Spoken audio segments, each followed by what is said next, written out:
that time. Recording is indeed in progress. Oh my god. Um, okay, I'm gonna just find a cool. Yeah, we'll do it this way. Screen share, screen share. Alright, give me a moment. I'll just get some final things in tow. Cool, you're just fine. Oh yeah, I have that spell. I gotta use that sometime. Okay. Oh God, I'm almost ready. I was just missing out on my book. Okay, it's fine, but we can do the calendar right now. So, welcome back, everybody. Tyranny of Dragons, the Dragon's Bane Adventuring Company, cannot be stopped. You guys have made your way on the Wet Maiden all the way south. You evaded the diabolical plots of the Cult of the Dragon as they made a massive assassination attempt on your lives. Frankly, perhaps maybe a little disappointing one. Sure, they brought a dragon turtle out. Sure, they brought out a young blue dragon. Sure, they brought out a bunch of cultists, but against the Wet Maiden combined with the strength of the Dragon's Bane Company, gonna have to do better than that. And everyone should have leveled up because of that encounter as of last session, as a reminder. So good stuff there. You made your way all the way to Borskir Bridge, the legendary place of battle between Sirik, the god of lies, and Baal, the god of murder, way back in the time of Troubles. And in that little now caravan town, you guys got into some trouble. You guys wiped the town dry, got everybody else drunk, but more importantly, learned that your target, Verum the White, this dwarf dressed in blue, or excuse me, purple, has been seen and is actually thought of something to be as a local hero around here, having killed one of the Serpentine folk from up north. Everyone thinks he's a pretty cool hero, and none of you were willing to correct them, which might be a good thing, might be a bad thing. So, with that, you gain information. You heard they were heading up to the Serpent Hills with the expertise of Ciela without too much issue. You did indeed head in that direction. And now find yourselves just at the base of the Serpent Hills, ready to venture onward, track down Verum the White, and learn what he knows, and maybe even find his mask. So, uh, we sit here that evening. And let's just do that for a second. Is there, before you guys forward into the Serpent Hills, was there anything you guys wanted to do around the campfire before we got into the true spunk of the adventure? Yes. Hey Nick. All right, 2 more hours on your spellbook here, no problem. Um, we ate already, so I don't need to hunt anything. Yeah, you guys. You know what? I'm gonna do a hunt anyway. See if I can make anything for tomorrow. Oh, sure. Oh, yeah, I need to. Honestly, my life has become so much easier since I just started using the standard foraging rules. Go ahead and make me a little survival check. 23. 23. 23. That will succeed. Roll me a d8 plus your wisdom modifier.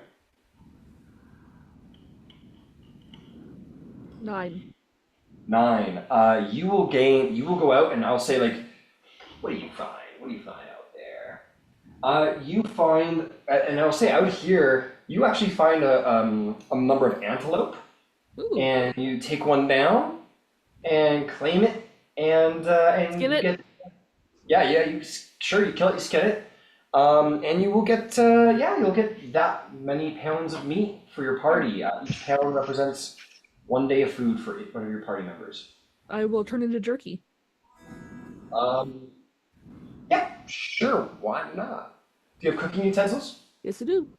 All right, make me a cooking check. Give me, call it wisdom plus proficient. Are you proficient? Not yet.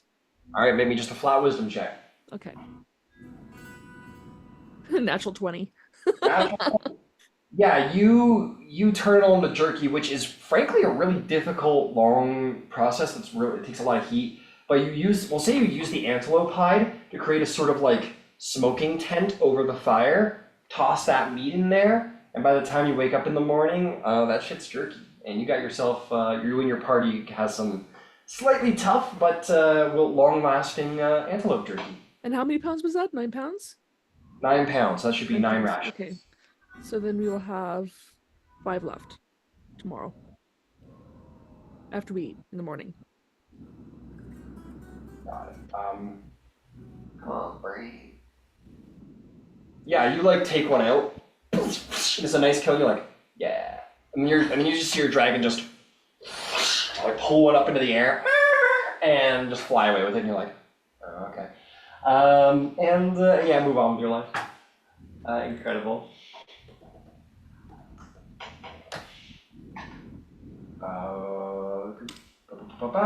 Anybody else? No, there's nothing I need to do. I have a potion of cold resistance that I don't need if anyone wants it. That you don't need anymore? No, I'm already resistant to cold with my staff. Tell you what, I can trade you. I have a potion of gaseous form. Sure, that's cool. I'll hand over the cold resistance potion. Alright. Are you sure? Gaseous form is way cool. And Huh? Trade's a trade. I'm not resistant to cold. alright, cool, if you're sure.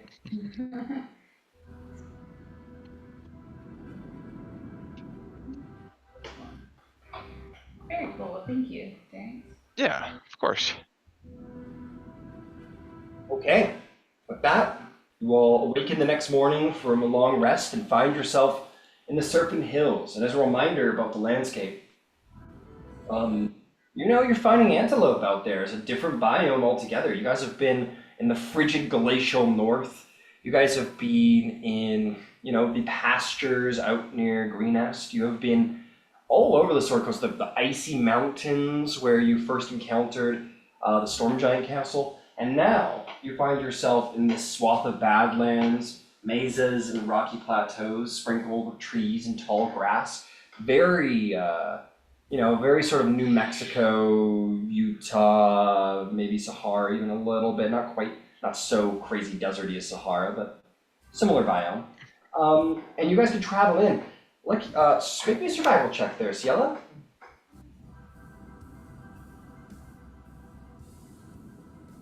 22. 22. 22. You pick up a trail.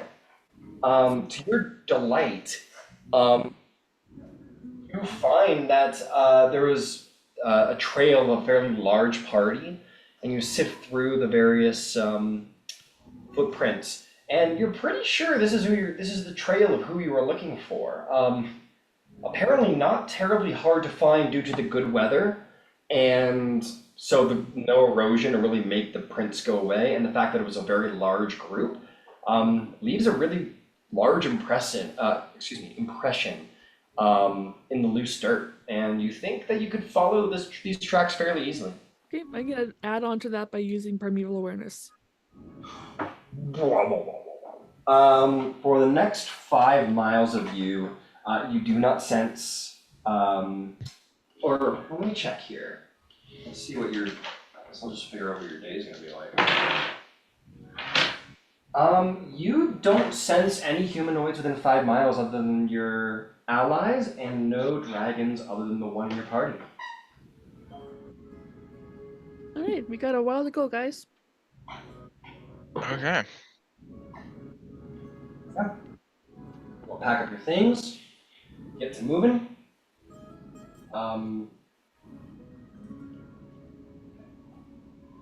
You guys begin to travel, following the tracks as you go. And you follow along, and you see plenty of things like mostly way off in the distance, you see maybe a herd of, like I said, antelopes, maybe even goats. Um, there's also, again, very far off in the distance, but you see shapes on the horizon here and there, maybe ruins of long lost civilizations. But nothing that immediately strikes itself in your path, and nothing that comes to attack you, and your day will go by without an issue. Um, I believe Ciela just fed you all for today, so no worries about rations. But you guys can all settle down around a campfire out here in the Serpent Hills, and hope your day continues to be just as good going forward. You all get a long rest on this day one in the Serpent Hills. Again, the good weather and the sort of dry atmosphere means that these footprints are not going away very easily or anytime soon, Ciela, which is a delight to you, very easy to follow. Your next. 2 more hours. Yeah, 2 more hours, go for it. Yeah, so every time I say a long rest, you're good. You can have your 2 hours, okay? Cool. That's all I needed. I've got it. Every 5 or 6 miles, I'm gonna pop off your primeval awareness to know how much longer we have to go. Okay, sure.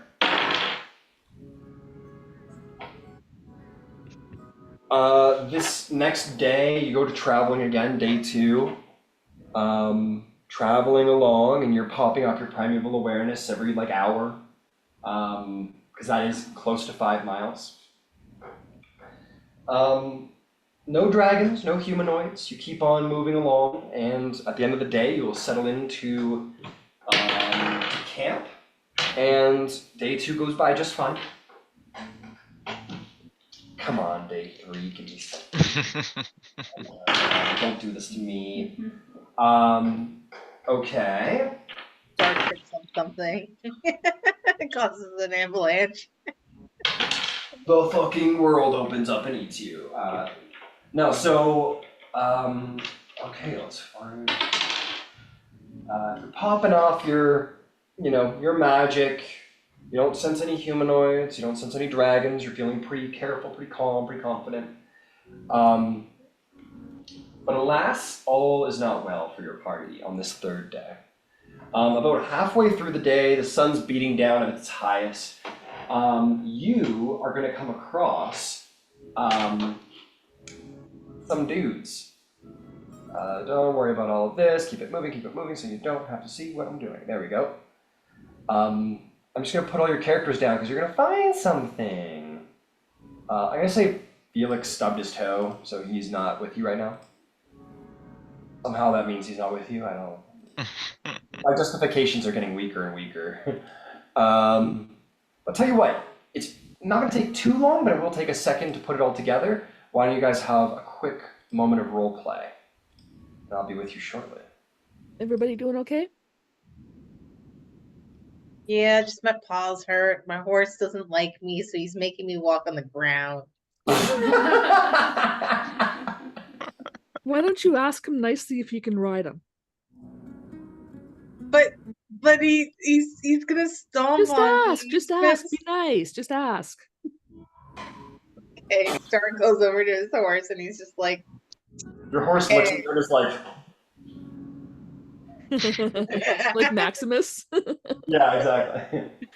Star just looks at the horse and goes like, okay, buddy, horse, come on, you gotta let me on. It really hurts walking. I've been doing this for, I don't know, an hour. Please let me on. Make me a animal handling check. Why did I do this? 12. 12, looks at Yeah. you and goes, I guess I get to keep walking. So he just grabs the in reins. fact, the horse takes off its saddle and saddlebags and like drops it in your hands. No, I'm kidding. For a 14, it doesn't make you carry its shit, but it's still like it's not sure if it likes you. No. So Star just continues to walk beside his horse. Take inspiration. That was really funny. Making me walk on your horse. My dog's making me sleep on the couch. Oh god. Um, I've tried my best to fill in the void. Meanwhile, you look back at Shroud's horse, who's going like, it's like terrified of Shroud. And then you see like up in the sky above, there's like a little tea table, and Helios and Erebir are like, and they're just like shooting the shit. They're having a really good time. Or just looks at everyone else and is just like, why does everyone else get to ride on their animal? Why is my animal so like this? Why does everyone else get to ride on their mounts? Yeah, Seal has the most ornery of all the mounts, and she can ride hers. Well, we're not always poking and prodding at him. You gotta be gentle. And you can't give them attitude. I bred my mount with food. Star just like goes in his bag and he's trying to find something to help feed the horse to make it more happy, and he's Don't just give like, it meat. Yeah, Shroud's like, here's some jerky. It's like, Star can only find like knives in his bag. And he's a lot of knives and some rations, but no like carrots. yeah, that's the problem. You haven't fed your horse. Star just keeps forgetting to feed the horse, so the horse is like atrophied. Anyway, that's a joke. But anyway, as you guys are traveling along, you're gonna come across some very large creatures. In fact, large doesn't cut it. They are skyscraping like creatures, probably like 13-foot tall, just like so fat, like huge, just big bellied, blubbery, humanoid looking creatures, but they are massively tall, super thick with two C's, and but also quite mighty looking. Their arms are like tree trunks, and they're gorging themselves on a fallen herd of animals. We'll say like antelopes. There's like some 10 dead antelopes, and they sort of like look down at you all. They start speaking to each other. They start going, Orzmir, Dorida Zoriatik. Who understands giant? Uh-oh. I don't. I'll pretend languages. Want to cast it? But it's not a ritual though. Oh, okay. So nobody understands. And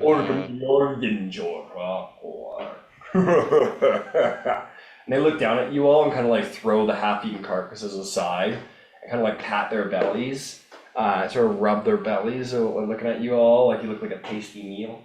I know what that means. And it means it's time for combat! They're all lady Oh giants. no, they're not the same giants from before that used to pet me. No, they don't know how you guys have like giant spirits or whatever, according to the peeps. What am I missing here? I'm missing somebody. God. Erebir. Star. Oh, right, I'm missing Star. That's okay, I'm on the floor. Yeah, we'll put Star on the ground next to the horse.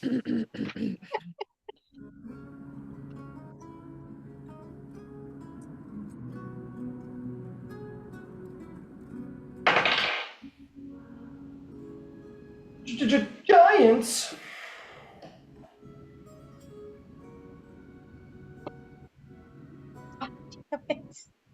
I like the giant variants because they sit on people.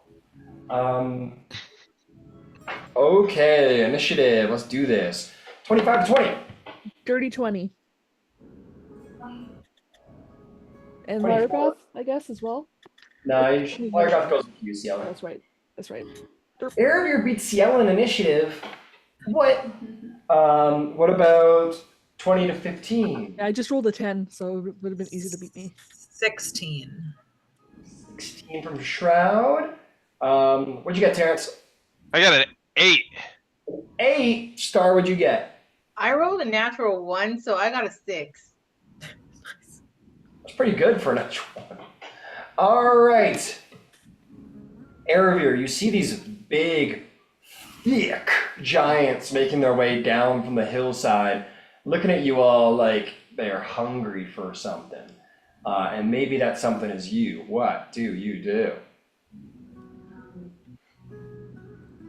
Well, they were standing closer to each other, weren't they?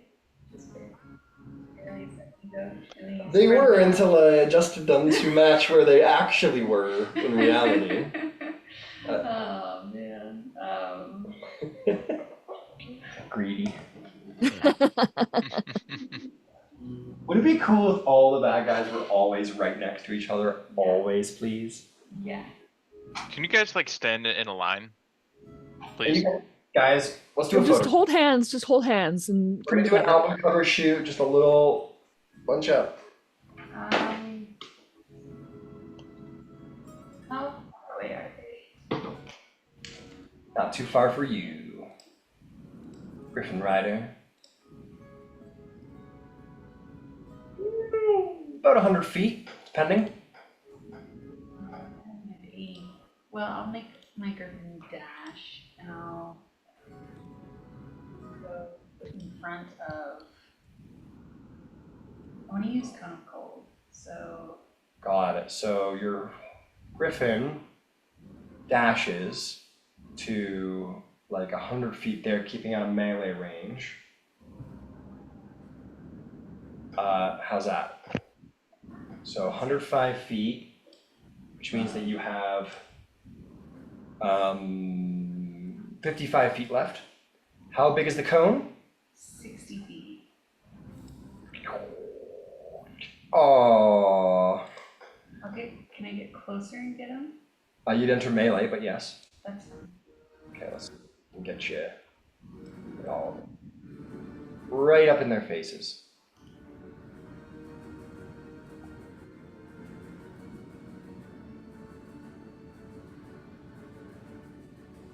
Oh, snap! I got him. You got him.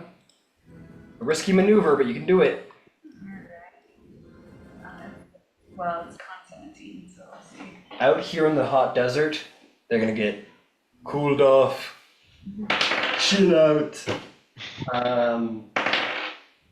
Con 17 failure, success, and 17 you said? And a success. So one fails, two succeeds. We'll say the person with the point blank is gonna fail. Okay. Oh man, I rolled shit damage. I get 21. 21? Yeah. It would be cooler if you rolled more. Yeah. Yeah, I got it cooler. Anyway, moving on. You bring your staff forward. You say, and you speak your magic words, and a blast of winter shoots across the battlefield like a dragon. And all of them are gonna take a bit of it and go, "Argh," and they're gonna like sort of peel some of the chunks of ice off of their body and be like, "Or these are dark." And they point at you, and he points to his mouth. I'm gonna bonus action. Bonus action. And you go into your little dance around the back of Helios, doing like a little MJ style stuff. No, I imagine. Okay, well done, Erebir. Is there anything else? Your bird has a little more speed. Is that it? All right. Ciela the Ranger. What do you? Alrighty. Let's take a pot shot at that hill giant off to the right. That one went. Oh Draw? god. Over here. Yeah. Got it. 140 feet. Psh, that's nothing. Go ahead and roll damage. I mean, attack. Fine. Roll one attack roll and then roll damage. That is a 17 plus Yeah, 6, 23. Yeah, you did. You're good. Roll some damage. Alrighty, so. Oh god damn it. Oh well, it's okay. Okay, so we have a d6 of this. By the gods, I damn you. Plus 10 is 13. Plus 5 is 18. Plus 5 is 23. 23. You shoot this one and it goes like deep into their blubbery belly. And she goes, "Oh, resurrected." Okay, and I have another attack, but I want to use my bonus action to throw a hunter's mark on it. Move closer with Lyragoth though. Like Lyragoth, and I can move closer and throw a hunter's mark on it. You want to hit the same person? Yeah. Okay, so Largoth's going to fly forward probably about 50 feet. Stop at 50 feet, see how we're doing.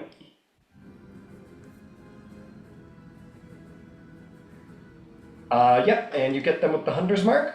Okay. More overdraw. Alrighty. And that is a 13 plus 6 is 19. 19 will hit, roll some damage. Okay. So 10, 15, 20, 25, plus a d8, plus 6, 31. 31. That's a lot of damage. Another arrow, like almost kind of like right under the boob where the fat's like not quite as thick, so like right between the belly and like the chest. So it sinks in quite a bit deeper, and she kind of and like spits out some blood on the ground. She's bloody. Okay. And I urge Laragoth to get within breath range if she can. Just sort of goes flying in. Already's done 50 feet. Has a total of 80. Has a total of, I think so, 80 sounds right. Yep, 80 feet. All right, so 30 more feet gets her there. Breath weapon is a 30-foot cone, I assume? Yes. I don't I think we're so. Let me double check it. We're a little far away from the cone right now. Okay, how about the other guys? A little far away from everyone, yeah. Okay, that's fine. We'll just wait for the next turn. All right. You got point next time. You got point there, Lyragoth. When you get a chance, you can fry him. Yeah. I think she'll just dash up. She'll just like, or you want her to dodge, or do you want her to like dash a little higher? Dash higher. Take me higher. She just like flies up to here and sort of like opens her wings and begins to curl them in and prepare for that dive, which she will perform on her next turn. She'll get a little lower to the ground too, because she's looking real cool up there, but we want to be able to get there. Okay, Shroud the Devour. I mean, you don't devour much, do you? Slayer, what do you do? Let's see here. They are pretty far away, right? Yes. But they're on a horse that can dash. Yes. Let us do that. All right, I'll tell you what. I like to be a little cool with the first turn because, you know, who knows where everyone is.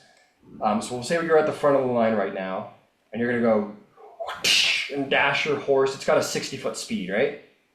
I believe so, yes. All right, it's going to dash to here with 60 feet, and then it's going to do another 60-footer of dashing speed to there, making its way ever upward. That is your horse's action and speed. What would you like to do, Shroud, if anything? Oh, can I hop off and use my own movement? You can.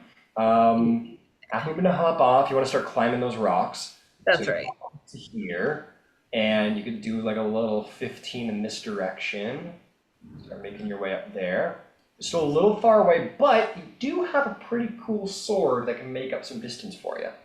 Yeah, let's see here. I think I'm going to use the dancing longsword. All right, you take your sword and sort of, we'll do it Alucard style. You're just like running up, and you don't even say anything, and the blade just pulls itself from the scabbard and goes flying forward, just like whooshing, and then and goes flying off.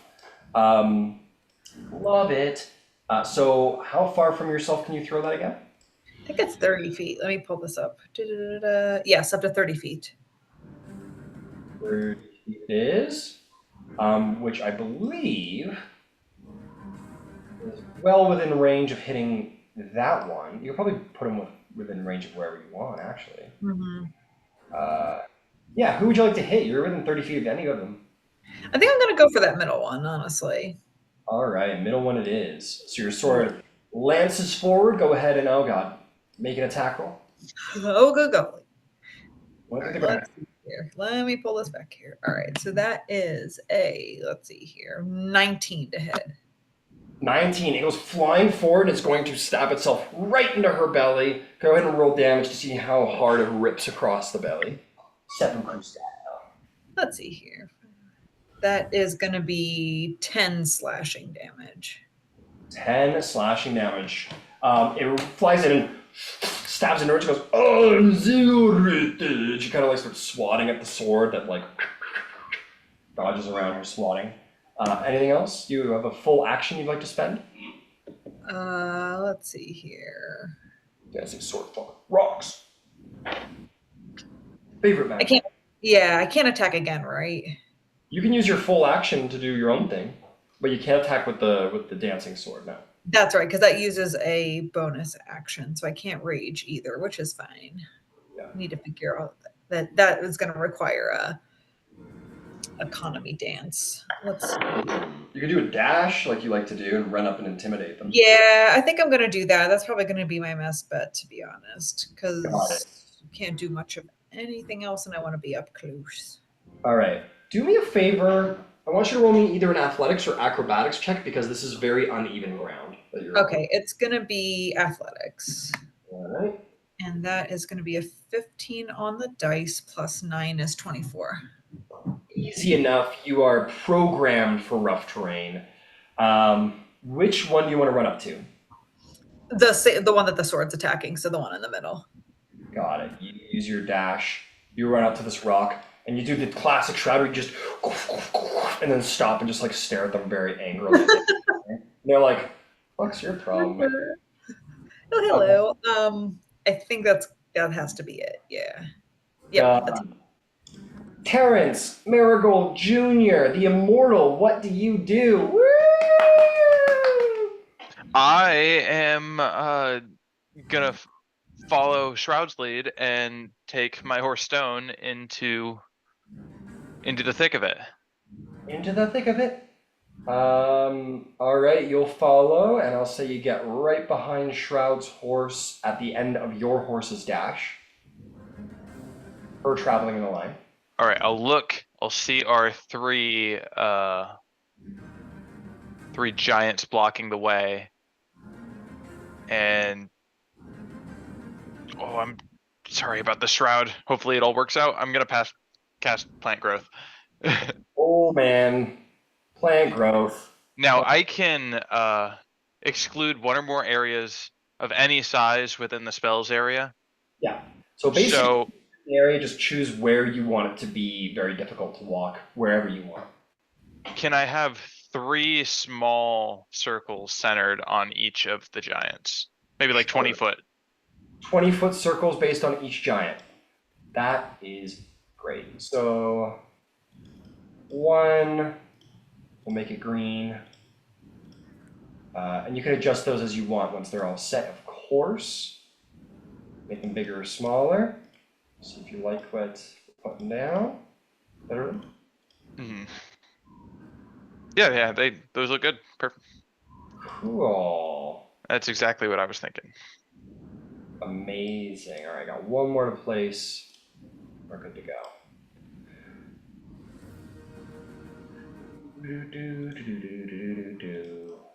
Okay. This is so cool. Yeah, so not in the air, of course, but on the ground that is marked off. The stones sort of crack as a great mass of grass and vines comes trailing up and is wildly thick. Well done. Anything else, Terrence? Nope, that'll be all. I'm gonna stay on my horse. Fantastic. All right, Star. It's battle time. I want you to roll me an animal handling check, see if you can get your horse to cooperate. 14. In the heat of battle, your horse looks at you and goes, and then lets you get on. So we'll say you start the combat on the back of your horse. It's fine. Yay. Well, we Good get like horse. Good horse. Start compliments, horse. You're so beautiful. Thank you for helping me. Okay, let's go. Let's help the guys. Let's go. goes charging off. You want to do the same thing as everyone else, just like ride up behind him? Yeah. Alright, you ride all the way over to here with a full dash from your horse. What are you gonna do? Question. Can I reach them with a crossbow? You would easily be able to reach him with a crossbow, no problem. Alright, let's go and hit them with a crossbow. Which would you like to hit? The one to the left and the one in the middle, you'll have sneak attack on if you hit. Alright, let's go for that, because whatever one isn't as most hurt, if that makes sense. The one that is least hurt. They both look pretty evenly hurt. Why don't we say the one next to Shroud? Okay, let's go for that one. Cool. Let's see if I can hit them. Be nice, dice. 12 plus 9 is 21. 21. That will absolutely hit. Go ahead and roll damage. You may add your sneak attack. Alright, how many sneak attacks do I get? 6 dice. Oh my god. Alright, 6 dice of there. Then crossbow gets 1d8. Where's my d8? There's my d8. Alright, let's see what I get. There is a lot of numbers. A lot of 3s, sadly.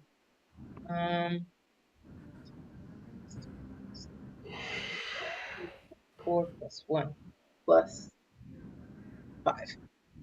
Alright, so the total is 26. Not bad. You shoot a bolt, and per your it being a sneak attack, and rogues are masters of underhanded fighting, you just like, where it would suck to be shot. You like shoot her like in the knee, like right in the side of the knee, and she like and she's like limping and blood spewing out, and it's gonna make her really hard to walk. And it's just like, I imagine that's what rogues do. They just get better and better at picking the most annoying spot to be shot in, the most painfully annoying spot.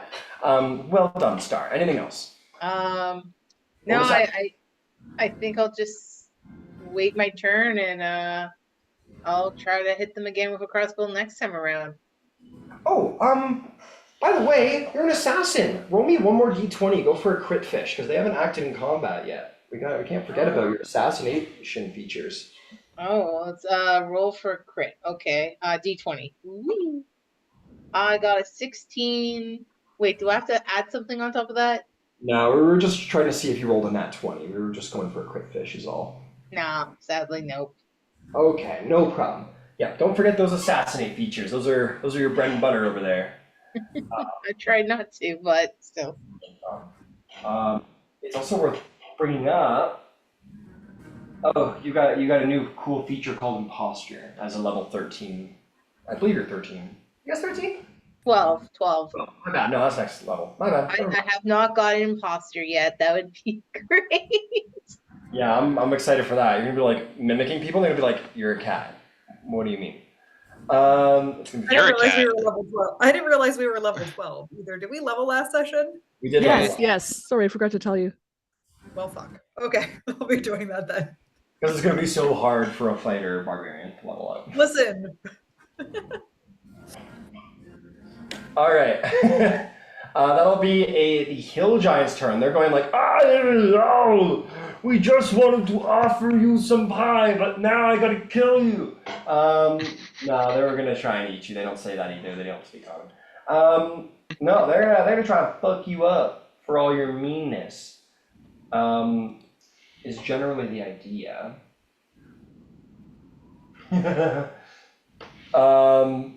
This one looks over at you, Shroud, and is going to like be like, and is going to turn around, like face the other way from you, and is going to bend over and try and sit on you. And we're gonna roll a squash attack. I wasn't sure Oh. where that was going. Okay. That is a natural 20. Oh yeah. Yeah, you're like looking and you're seeing her go through these moments, but your circuits that are built for battle just don't really register what's going on in this moment because it doesn't seem like a combat move in any way. So Shroud just Fair watches, enough. confused, and then it just and sits down on her. Okay, here we go. Gonna be some damage.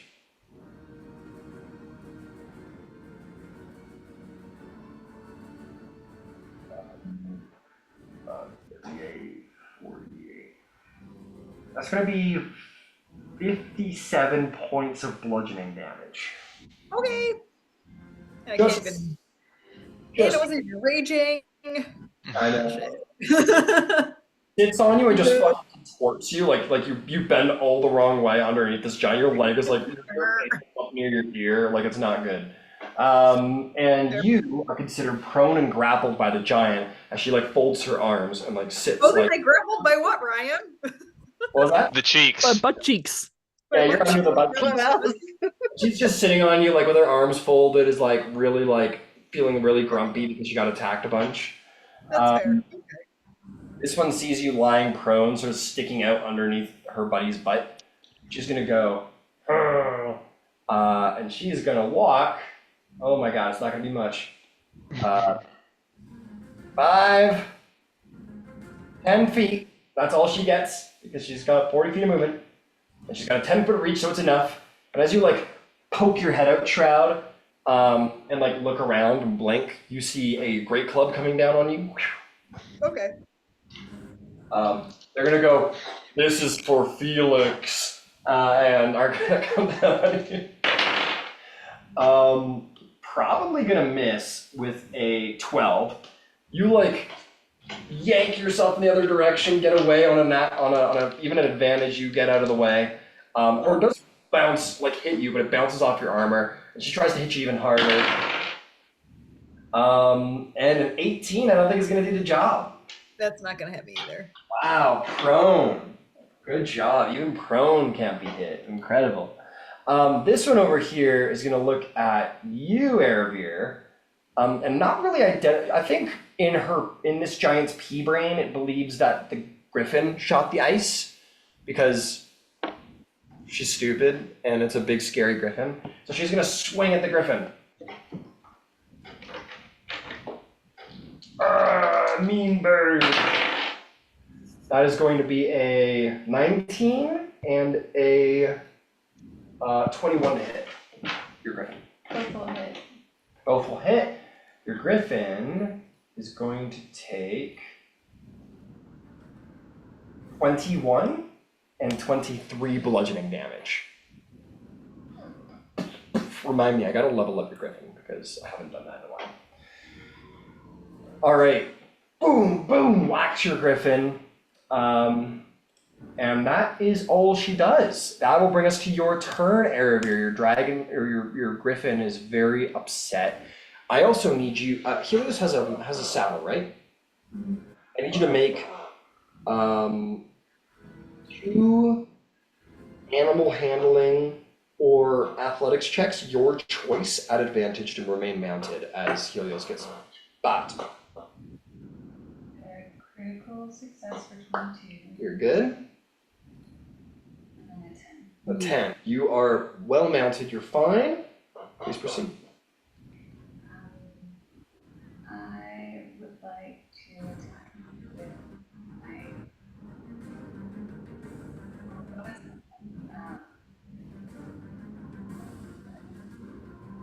Okay. Use the gift of the chromatic dragon. Absolutely.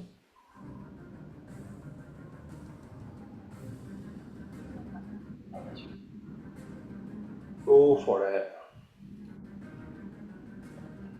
That'll hit. Give me some damage.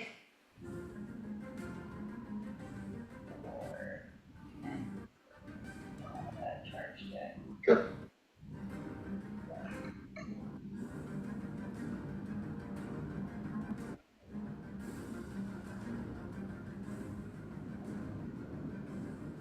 $23 damage. Very good. You slash her like across the neck, and it hurts. I'll make a second. Here again. All right. 19 will hit. Roll some damage. D6 and D4.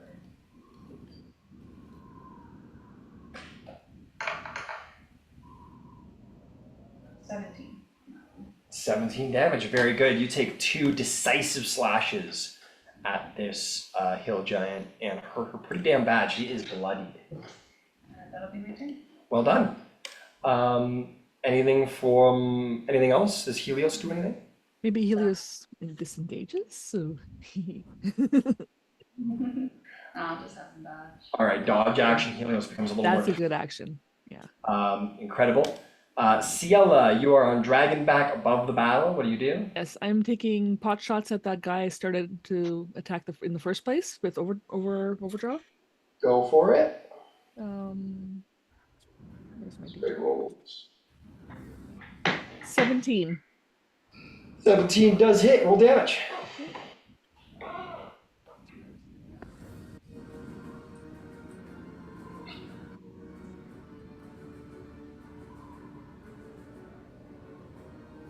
$24. 24 is great. Another shot lands like right in the shoulder. Hurts her pretty bad. Anything Okay, else? let's do it again. Okay.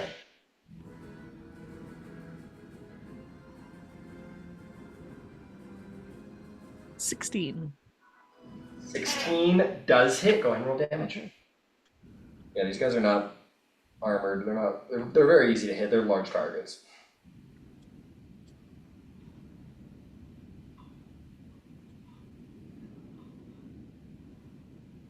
$30 damage. 30 damage. That is excellent. And with that, that one just goes right into the skull. There is a horrible cracking sound, and she just, and like the cave troll in Moria, just, and then falls down the side of the hill. Boom, boom, boom, boom. Oh, perfect. Roll me a dex save, Star. Shit. Wait, what? Roll me a dex save. There's a hill giant falling down the mountain. No, dex save. 7 plus 9 is 16. 16. You go, you jump out of the way. Roll one for your horse. Roll me a dex save, or just roll me a d20 and add nothing to it. Okay. Well, I only rolled a 2. I'm so sorry, horse. So you jump off the back of the horse defensively. You're like, because you're a rogue, and your instincts go off, and you're like, protect yourself, and you just jump off the back of the horse because it's the best and most smartest thing to do, and it rolls and smashes into your horse that you abandoned at this moment. And it gets knocked prone, and it's just gonna take takes 4 points of damage, and it's got a big old giant laying on top of it now. That's going. The hoof comes up, and like out of nowhere, this little finger comes up as well. It just you know what it does? It just lifts its hoof in the air, and it doesn't have fingers, but you know what's going on. You know what it means. Is there anything else, Ciela, as you continue to ruin Star's relationship with her horse?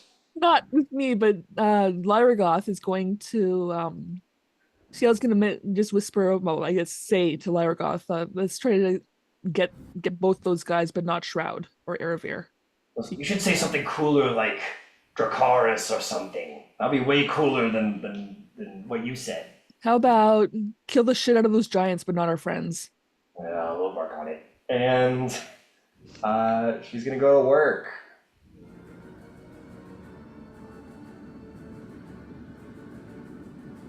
Alrighty then. Oh, we could do better than that. And that is not going to be close enough, so we'll just drop down 5 feet and call it a day. There we go. There we go. A proper dragon attack as they sort of like fly by, breathe downward. Yes. So a little 5-foot adjustment, and it goes, blows the acid down. What do you need from me? Con saves? Dex 14. Oh, they're so good at dexterity. So good that they both fail, in fact. Go ahead and roll damage. Oh no, they're gonna fall down the hill and crush me too. It's 49 damage. 49, that's too much damage for one dragon. I'm just kidding, that's perfect now. And with that, only as they literally get an acid bath, this one is like, ah, she's like screaming. I'm gonna roll to see which direction she runs. She goes, ah, she runs, and she like bashes her head out the side, and she falls down dead as the acid eats away out of her body. She is gone. This one over here is like, is taking like an acid bath and doesn't realize it's devouring her skin. So like part of her skull's up the side of her face, and she's like, too stupid to know to get out of the way. Is there anything else, Yella? Like that movie, paranormal something, I can't remember.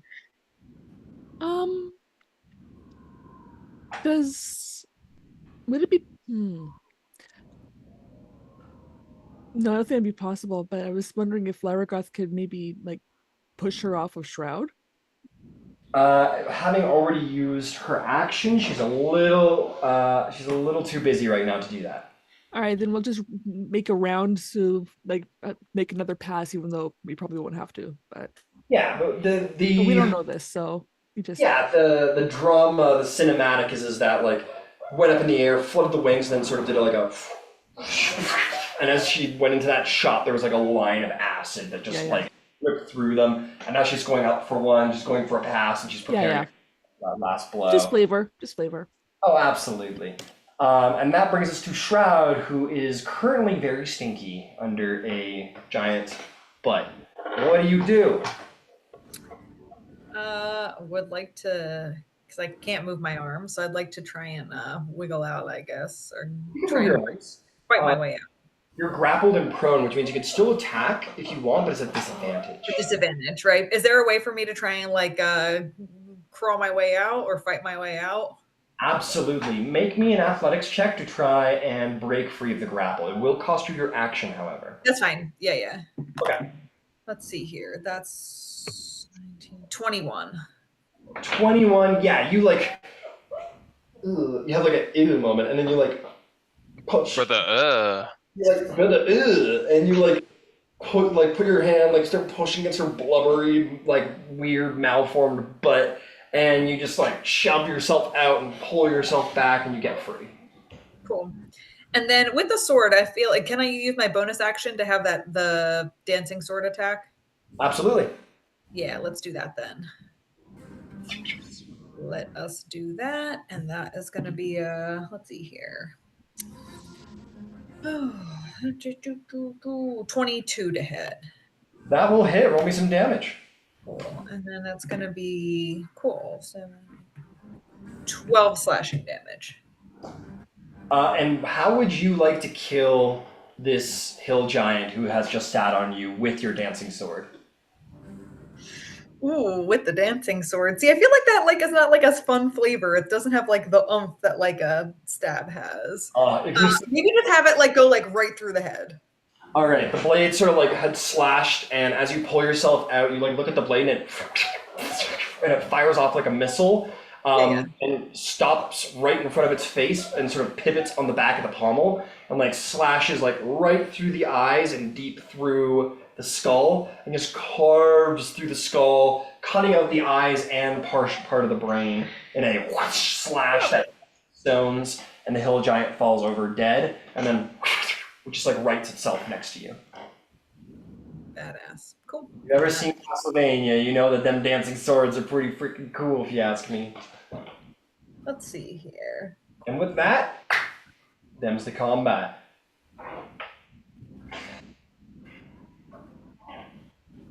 Star just goes running to his horse and trying to take the freaking giant off. Oh, I'm right there. I'll help you. All right, make me athletics checks, or one of you at advantage. I get a +2. Maybe we ought to just do. I got One each. a dirty 20. Dirty 20 is really good. And I got an 8. You got an 8. I got an 8. Yeah, Terrence, in this moment, you're like, all right, not usually my thing. Let's limber up. Let's do some tricks. And you go over to help out Star, but Star is in this moment of passion for his horse, and he's like, "No, horse!" And like when when you hear about those moms whose like babies are under a car and they like suddenly get this like superhuman strength from like the adrenaline or whatever. Star, having thought that there was a breakthrough, there doesn't want to end it, and pushes the fat giant just barely to the side, enough for the horse to wiggle free and get it back onto his hooves. And you release the big old giant, and horse looks at you. Goes,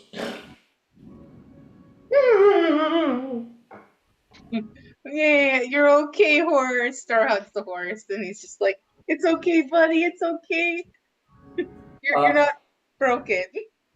I want you to make me just like, and I'm gonna let you. I'll open it up. Make me either a persuasion or an animal handling check in this moment. Persuasion is my better choice. And you got reliable talent now, so. I rolled a 5. The persuasion is plus 11, so 16. But Well, you're proficient Plus, in it, plus right? 10. So It's a 10 instead of a it's 5. 21. yeah, so you replace the 5 with the 10. Yeah. Okay, so 21. Okay, 21. You throw your hands around, and there's this like, the backdrop fades in this like pink backdrop with little stars and sparkles, and horse is like, and like sort of like nuzzles you back, and you think you're like really getting somewhere with horse in this moment. You think that horse might even deserve a name soon enough. Who knows? Horse, I shall call you Apple. Your name is Apple now. Apple. And horse looks very, very honored to have finally been named, and excited to continue adventuring for you, and gives you one of those like it's a hoof. Oh yay, hoof paw. Do one of those, except the hoof kind of just like knocks your arm. You're like, ah, shit. That looks really kind of cool, maybe. But what you guys really see is like that's what's going on in Star's mind. What you guys really see is like Star just hugging the horse, and the horse just standing there fairly neutrally. But does sort of like offer its back, and you mount up, and you're starting to bond with your horse pretty good, and horse shall forever be known now as Apple. Yay! Incredible. This random story just happened. It's the random moments that matter most. Okay, is there anything else you guys would like to do here in the wake of this dead animal herd and dead stone hill giants, or would you like to continue on? I'm gonna touch down with Laragoth and give Shroud some heals. Fair enough. You use a fourth Sounds like- level healing word. Bushwhacking through the plant growth to get out, and Fourth is level? all bent and busted up. Actually, if you want to hold on to that, I can take care of it. Okay. Alright, Aravier, I'm- your griffin need healing? Yeah, my griffin took a couple hits. Okay. Here, It'll I'm get- gonna Then I'll I'm heal gonna the griffin. cast Aura of Vitality. Ooh. Oh, sweet. I'll just stand next to Terrence. Yeah. So for what is it? For once around for a minute. So 10 times I get to roll 2d6. Go for it. All right, and then bring horse in the circle too, so horse gets or Apple can get healed too. Yeah, as long as you're within 30 feet. Yeah, we'll say everybody groups up for this. It's all good.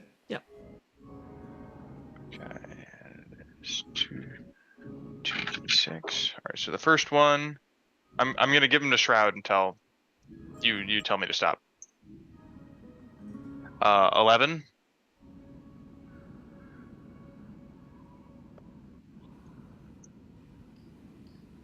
5.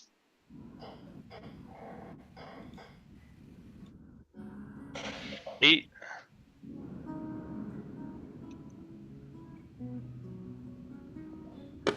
9.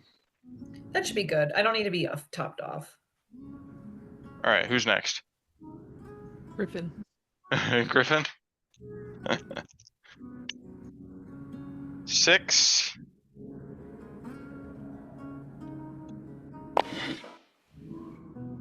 7. 8, 9. Another 7. I got 3 more. Reroll ones. 6.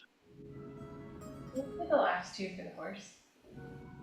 And the last 2 will go to the horse formerly known as Horse. Yeah, the apple took 4 points of damage as a note, just as a reminder. Yeah, it wasn't Well, that much. How much you're- life is? You're full health now because you got 8. Oh, okay. All right, I got one more. Who wants it?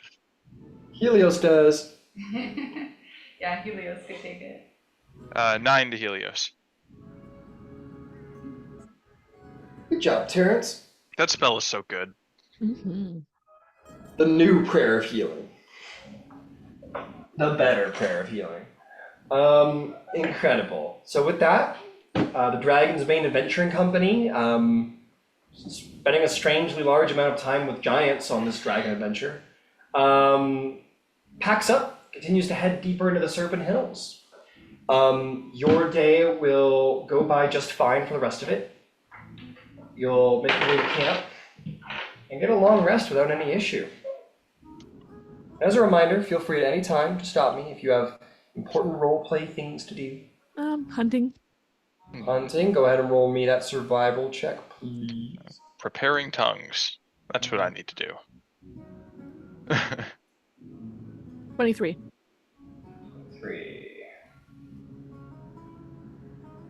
23. Yeah, go ahead and roll me. I was wrong, it's a d6. So roll me a d6 plus a wisdom modifier. 9. 9. Incredible. You get 9 pounds of meat. We'll say that you, yeah, I think similar as before, we'll say that you find another herd of antelope and you're able to scratch one off of the map and take it for your friends. Mm-hmm. And I'm gonna do the same thing as before with cooking it. All right, make me another flat wisdom check to see how well you turkey it or make it. Turkey it? I'll let you have advantage. That I don't know why I said. I'll let you have advantage because you just did it the other night. It worked out pretty well. That is a 15. A 15, just the same as before. You turn it into some good smoky bacon. Go ahead and add those rations to your inventory. Oh, and just so we're keeping track of it, I'll conjure some food for the animals. Incredible. In that case, yeah, mark off those rations, Ciela, for the 4 of you, and you guys will be well fed for the day. And oh man, I had so many other cool things to do here, but it's too late. You guys find your way to the end of the trail, and you guys are going to find yourselves somewhere new, perhaps the place that you, or should I say Verum, meant to go. Give me a moment while I set up whatever happens next. Alright, sorted, there we go.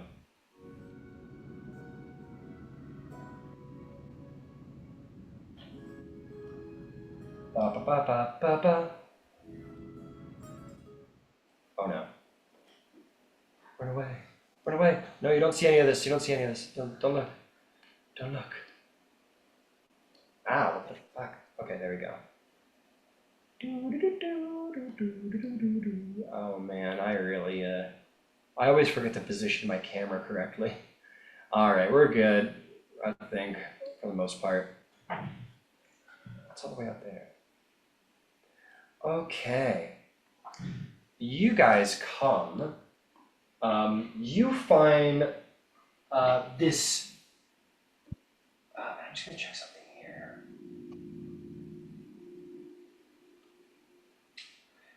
You find yourself at this ruined plaza.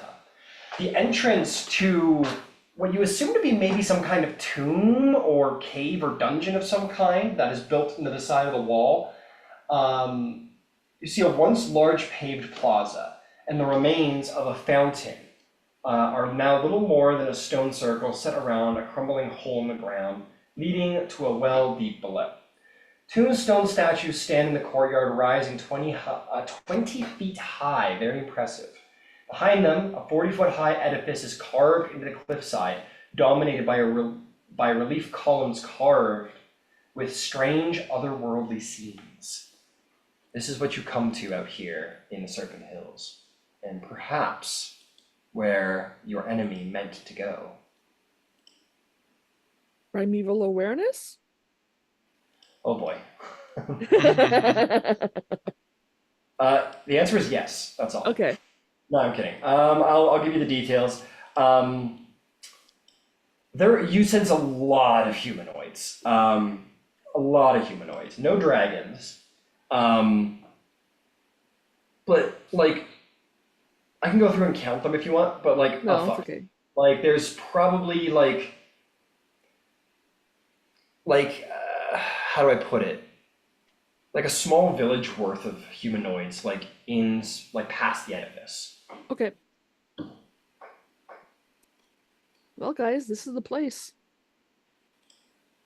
You got a lot of guys walking around in there. Oh, fun. Yeah. So we may need to use more of a diplomacy kind of attempt, I guess you could say. It's a little spread out, I will say. In fact, it's probably a little more. Yeah, I would say that those number of people are fairly deep in, so it's not like immediate. Like you don't expect you're gonna walk through there and like immediately encounter these folks. They're pretty deep in. EU diplomacy. Unless they attack us on sight, in which case, fuck them up. Yeah, I'm pretty sure they know what we look like. Yeah, Ciela proposing diplomacy. Weird. I have a new spell called Clairvoyance that I could put on the other side of a wall or door and try to learn what they're talking about or the recon.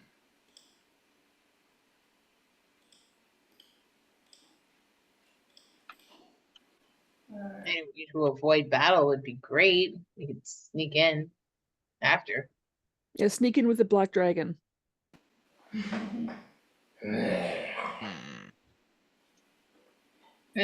Laragoth doesn't sneak, she conquers. I sneak sometimes. Well, we can always dress her up. No. No. She like actively roars at you and goes, "I am no child any longer. I have mastered your common tongue too, by the way." Oh, well, that is true. Fine. What would you even dress me as? I was gonna see about like a mammoth because you're huge, but you would be covered in so much fur. It'd be so hard to do. Where would I get all the pelts? And they might be all mismatched. No. Sort of She's just not like, mammoth size, is she? no, she's a She's large like horse size. size, isn't she? She's 2 horses maybe? similar. Yeah, similar to a horse. Yeah, but you have to hide the wings somehow. Not dressing her up. Yeah. Okay, fine. Or a tall person. I don't know how we were gonna solve it.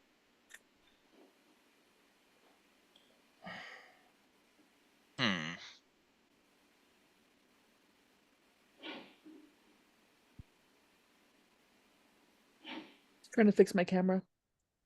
How dare you?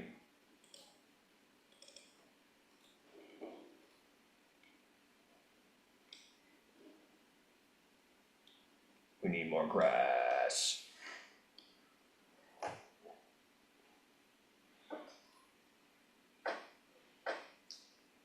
All right. Well, what do you do?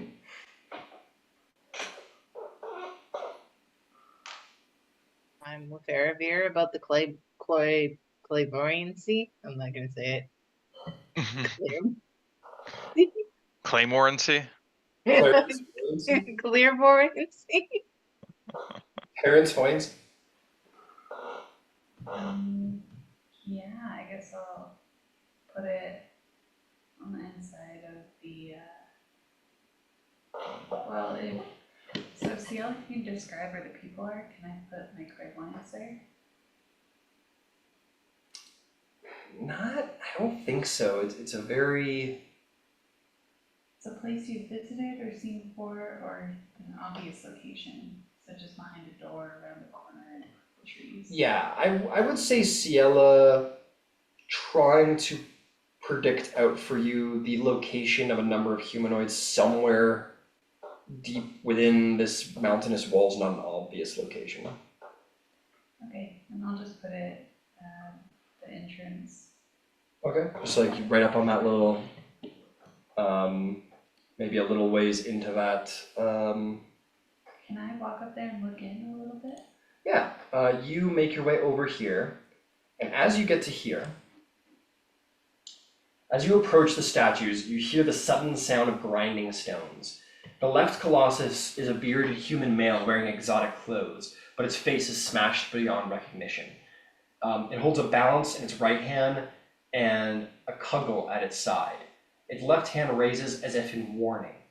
The colossus to the right of the entrance is a young human male wearing similarly exotic clothing. The left half of the head cracked off and lying at its feet. The statue holds a shepherd's crook in its left hand, its right hand raised in warning as well. The colossus figures turn their massive heads, their shattered features staring down at you. Two voices issue forth in unison, booming out as they erupt from the deep earth. Halt! You come before Daedrius, ether walker and conduit of clairvoyance. Behold ye now this wondrous triumph. Daedrius extends wisdom, and Daedrius offers knowledge. Which do you seek?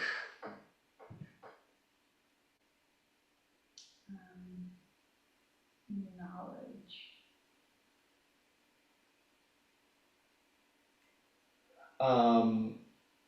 Daedrius shall grant you what you seek, but only if you heed him and continue to show proper respect.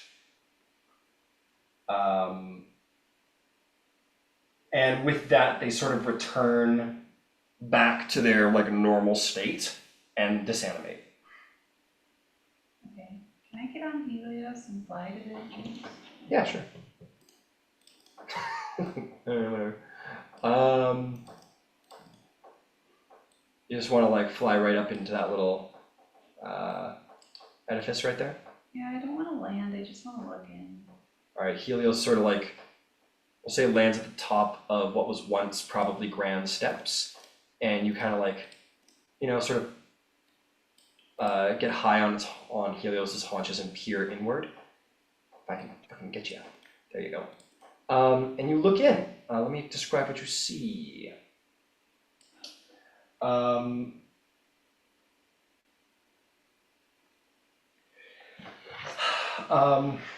You see gilded carvings and silver censers.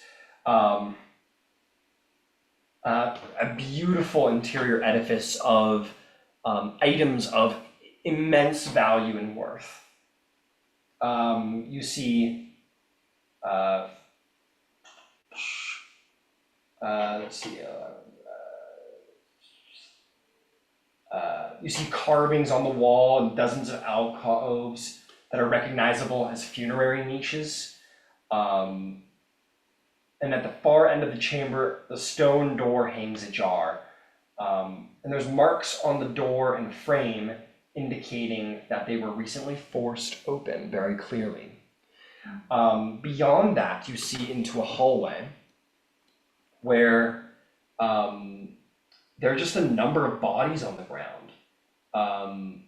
You don't see exactly what's in the hallway entirely as it opens up, but you can see the floor that is littered with the bones of dozens of humanoids. Is there like a door or pathway beyond that? That's a great question. Yeah, you see that the door is open and leads into another room of some kind. You see a door beyond, but other than that, you have run out of ability to see. Can I put the clairvoyance on the other side of the door at the far end? Sure thing, sure you can.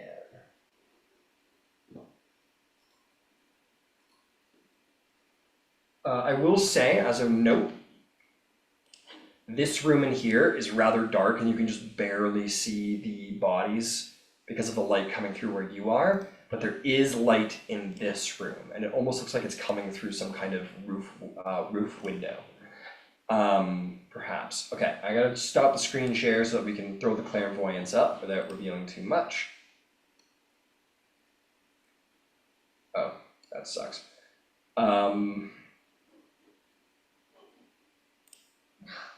Yeah, that sucks.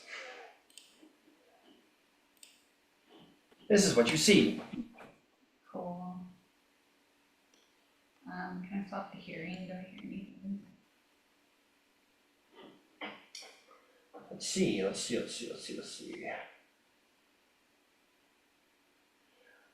No, in fact, eerily so. It is silent as the grave in there. There's not the sound of a bug, a skitter, a drop of water, nothing. It is like the grave.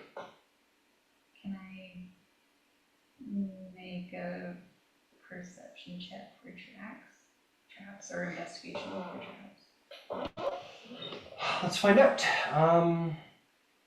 Tracks or traps? Make me a perception check. 9. 9.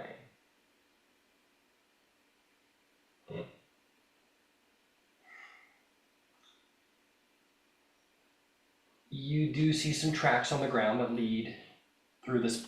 Oh, actually, well, you have dark vision. Yeah, okay. Yeah, you see there are some tracks that seem to have moved through here at one point. Okay. I'll go back to the party and tell them what I saw, So cool. which was not a whole lot. Yeah, sorry.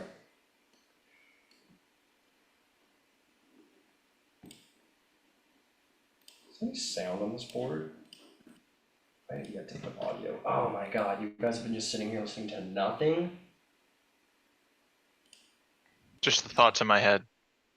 Well, we don't want that. The internal audio of my mind. The radio static.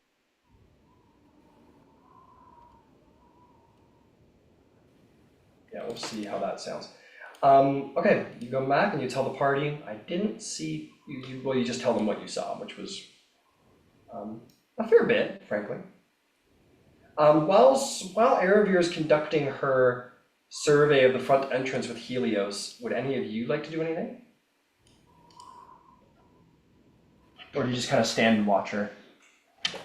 I'm just gonna keep a primeval eye on where things are, if anything's coming closer to us. I saw those statues move. I'm gonna start ritual casting detect magic. Okay. We'll say that it pops off at this point, as Aravir is doing her thing. You do indeed sense, what kind of magic is it? Hang on.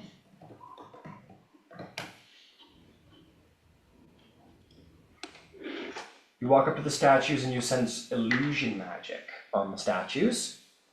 You also, do you go walking anywhere else?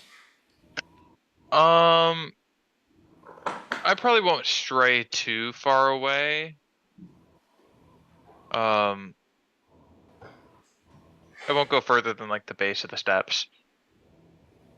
Okay. Anyone else, or we sort of unite?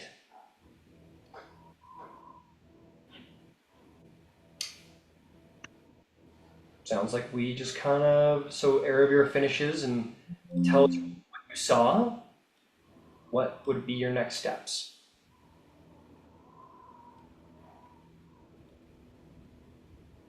Should we go in?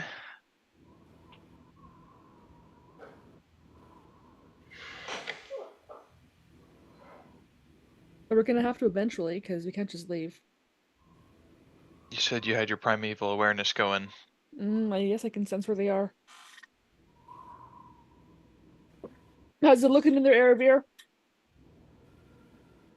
We'll say that, as she is not here right now. Oh, I just noticed that. No, it's all good. We'll say that right now she's like using the hearing portion of it, and she's like You think she might be ignoring you or using some kind of magic where she can't hear you with? Okay.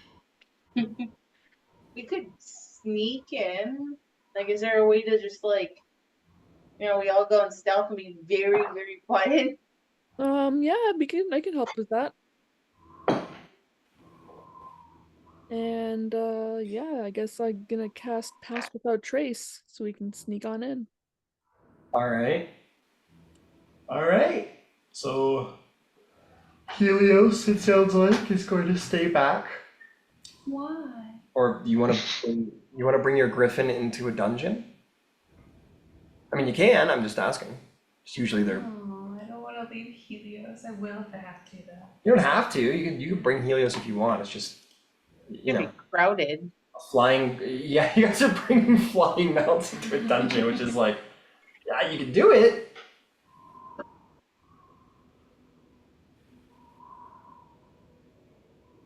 Do you want to do it? Is Laragoth coming? Laragoth, you wanna go into a big cramped dungeon, or you wanna hang out here and kill anything that tries to ambush us? I don't care. You wanna stay back and protect us from behind? Sure, why not? Okay. You'll also be very cramped inside. Yeah, well. Helios looks at you very sadly. Aragorn goes, oh, Mm-hmm. and kind of nuzzles you and gives you those big. Snack. Yeah, you give him a snack and he ignores you and eats the snack now. Okay. Yeah, fill up on that, not my horse. Yeah. Yeah, you see. Oh. Don't eat apple, please. Argoth goes, I'll make sure the stupid bird doesn't eat the stupid mammals. You're such a good dragon. Here, I'll give you 5 gold. Will that make you feel better? Yes. Here you go, 5 gold. Okay. And we'll take the 5 gold and very happily put it in her saddlebags, and you hear her kind of do like a little like ching ching ching, and she like kind of like wiggles her body to hear the gold in her satchels, and looks very happy. Sort of like does that like serrated tooth grin at you that's supposed to be its smile. Hilarious. You're a good dragon. Star just slowly backs away. I'm not a good dragon, I'm a mean dragon. And then like flies away. Just gonna kind of circle up above a little, just kind of like do some lazy circles and just kind of keep an eye out. Alright. Alright. You guys are going in? Yeah, let's Like go in. Alright. Climb your way up. You find yourself in this immediate antechamber that is filled with silver censers and glittering offers and great and beautiful wealth is here in the center of the antechamber, the entrance. Now, Star, it said to respect gods or whatever, so don't steal anything. Alright, fine. I won't steal anything. Why do you expect me to steal everything? Is You've had sticky fingers in the past, mister. Well, that was because I was Stealing. but I was with Gemna. I couldn't. Shut up. You have a mind of your own. I was peer pressured. And We're Steela's like gonna buddies. decide. Okay, I won't steal. I swear, I won't steal. is my detect magic still going? Yeah. Everything in this room is an illusion. Oh. Yeah, it's not real. Yeah, they're like, Star, you better not. And Terrence like, guys, it's not, guys, it's not, guys, it's not real. And you just put your hand like this beautiful like gold gilded silver censer with like faint steams coming up, and you just kind of like wash your hand through it, and nothing happens. I'm sad. I'm very sad. But now, please look. I'm not gonna steal anything. See? And Steela's gonna step aside to let Shroud go first. And I will. Oh god, it's really dark. Okay, you guys begin to forward forth Marching order. You guys can go 2 by 2 if you want. I'm gonna I'll pick up be the in the rear. back. Yeah, me and Star are here. I'll take the front with Shroud. Oh, I guess I'll be in the middle. I'll be in the middle too. So Ciel's at the back. And I'm gonna cast Dark Vision on myself. I'm gonna cast. Ooh. Oh well, light on my shield. Oh, then I won't cast Right. Dark Vision. Night vision goggles, and Terrence goes light, and you go Light. ah! So bright. So much for stealth. Well, I can't see. Well, you want me to cast it on you too? You're gonna recast it. Well, Shroud can't see either. I can cast it on. you guys are- You touch a willing creature and granted the ability to see in the dark for 8 hours. Cool. Yeah, whatever you want. All right, Shroud. Can you see? Yeah. Okay, Terrence, you want it? Save our light. I mean, if Do Warforged have dark vision? I didn't think they did. Let me double check. I don't remember anymore. Let me look. Just moving through life. I mean, I'll take it. I don't want you to burn through all your spells though. Yeah, Yeah, I'm pretty sure Marcus. the only person here who has dark vision is Erebir. Yeah, And yeah. Star has it. Oh, Star. Yeah. Yeah, I'm a cat. I have to have dark vision. Right. Confused between my Monday character and this one. So no.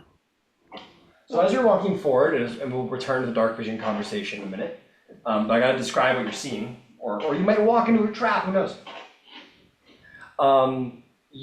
6 statues stand here. All are cowled wizards leaning on staves. Their faces obscured by deep hoods. The hollows of the hoods are particularly dark. Even your light, Terrence, doesn't seem to be able to penetrate past the shadows under their hoods. And your magic detection would reveal more illusion, those you'd expect. Niches between the statues, don't worry about that. The bones of more than a dozen humanoids now litter the ground. And as you enter, you are going to hear that dark booming voice again, Erebir. Actually, all of you will hear it too. But it seems to almost be coming from the ground underneath Erebir. Some secrets are not meant for mortal minds to know. Look away from the darkness in which such knowledge hides. What was that? Why are there voices? I didn't hear anything, Star. So what, did we just turn around? Well, there's people here.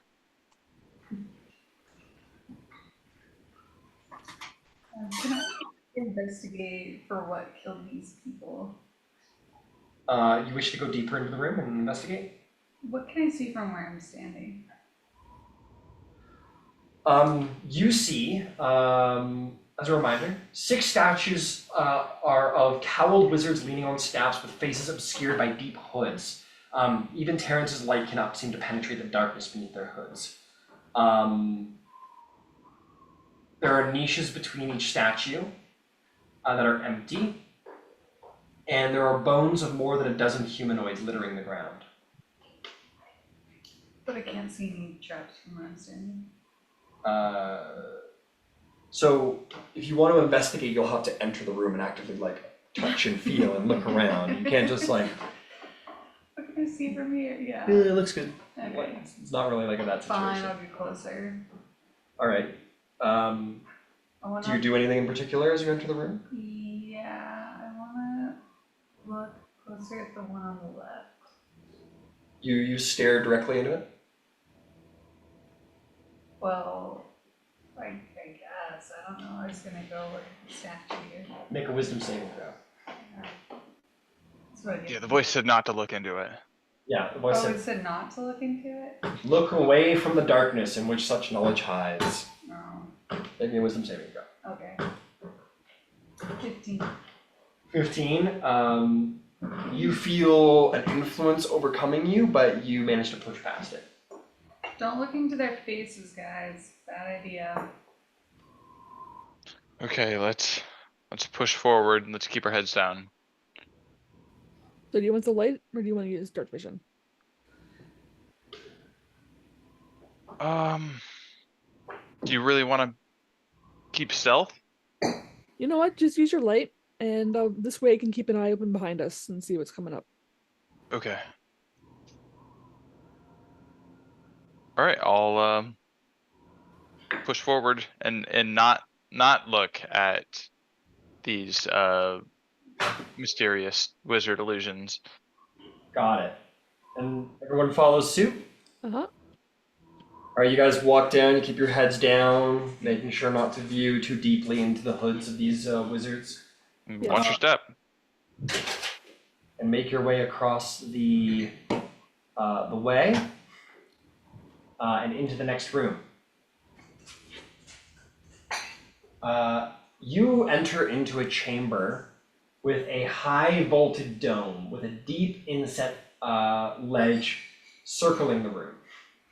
10 feet wide and 15 feet up. The floor here is set with a beautiful tile mosaic showing a knight in plate armor wielding a glowing sword against a chimera.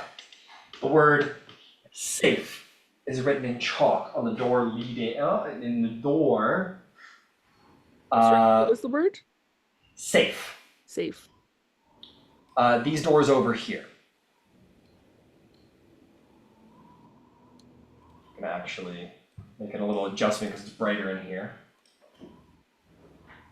Because the mosaic, the dome seems to be letting a little bit of light in. Oh, never mind. Sorry, I thought it was stained glass, but it's not. It's still very dark in here.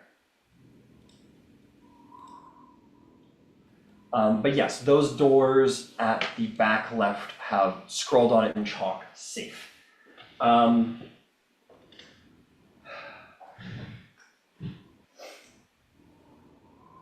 You see the tiles on the ground.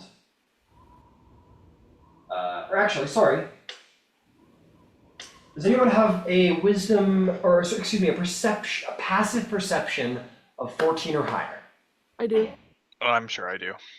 Okay. Anyone who does would notice that the mosaic on the ground is beginning to slowly shift, very slowly, almost imperceivably so, but not to all of you. The tiles are moving ever so slightly. Like spinning or Well, you'll know in this moment as they form together very slowly, and you guys kind of take note. Before you can react, they shoot up into a torrent, like a great storm of mosaics, and form into a great chimera-like creature that looks down on you and roars. I need everyone to roll initiative. oh boy. Let's fucking go. Let's fucking get it. I have +2 to initiative now. I love it. Shroud opens a little panel on their chest and clicks a button, and ACDC. It's just metal music. Yeah, battle music starts playing. Da, da, da, da. The Doom playlist starts going. Alexa, play Doom playlist. Thank God the Alexa's not in here because that would totally be Hilarious. Yeah, it's like five hoses just start. Like Welcome to the playing Jungle E1 starts to play. Welcome Actually, to he the was playing jungle. Alien yesterday, and he had to play the Doom music because he had to kill a bunch of like robots. Yes.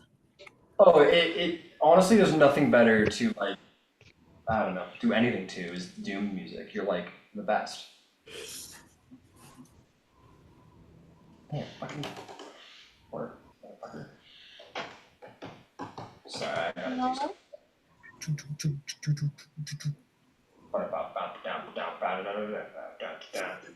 Right. Poke.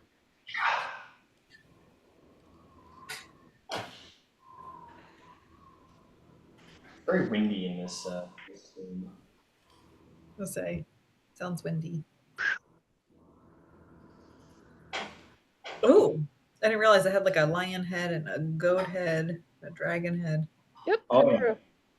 Chimeras, baby. Wendy painted a chimera. It's so Cool. cute. So you're saying it's 2/3 beast. So, I don't know where my mirror went to. Now that you said it. Somewhere in this room. Oh, there they are. Next to Witchers. Nice. Okay, let's do this. So who had the high passive perceptions again? I had 17. I had a 16. 17, 16, 16. What'd you get, Shroud? 15. 15. Star, what's your passive perception?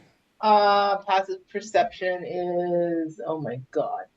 Left side, second Left- box. Oh, passive perception is 15. 15. You all notice the shifting, and none of you will be surprised. Good job.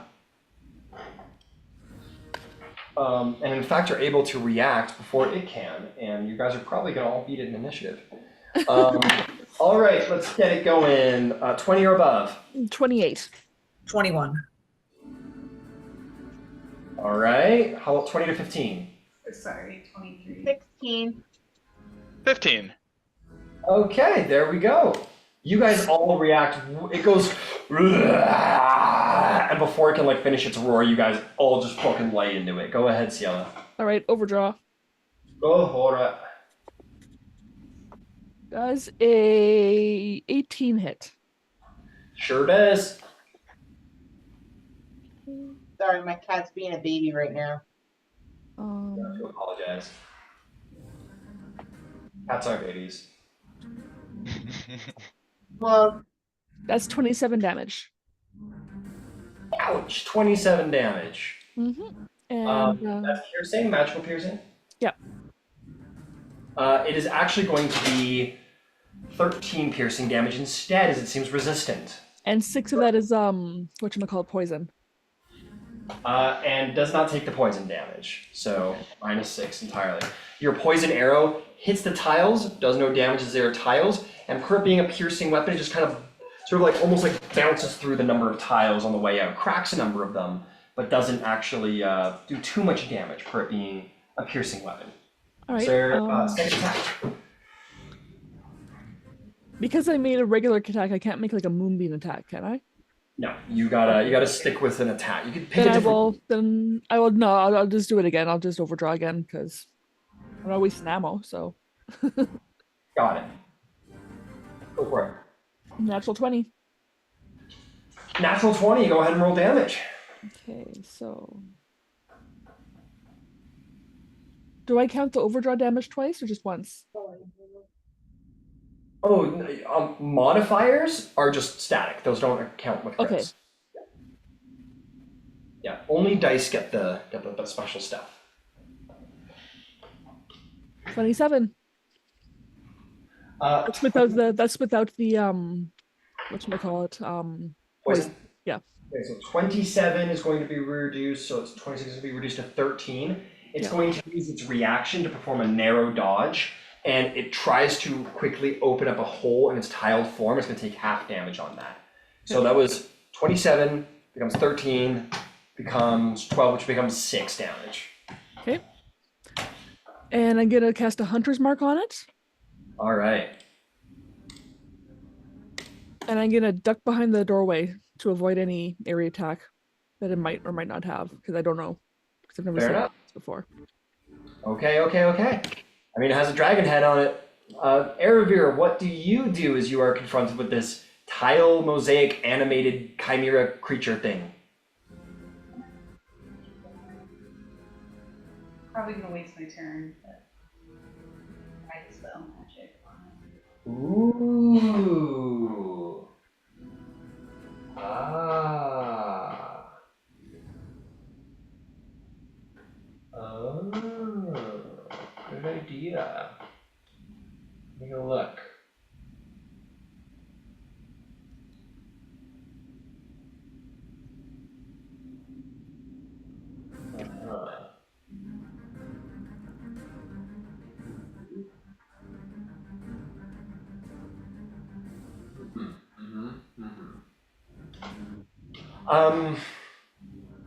Roll me an intelligence check. Intelligence check. You swing your hand, cast the spell, Tiles fall to the ground. Combat over. Alright. Yeah, brilliant. Yeah. Animated creature. What did she do? I didn't hear. She cast Dispel Magic, and all Oh, the mosaic nice. tiles just fell to the ground. Awesome. You guys were like, okay, let's. Oh, it's over. Oh. Well done. Wow. Let's see what the safe room's all about. Yeah. Okay. Move. Why are you hiding back there? I mean, what are you so worried about? All right. What do you guys want to do next? It's chest glass. It's just like tiles, whatever. Okay. Moving mahjong. Oh my god. I love Mahjong.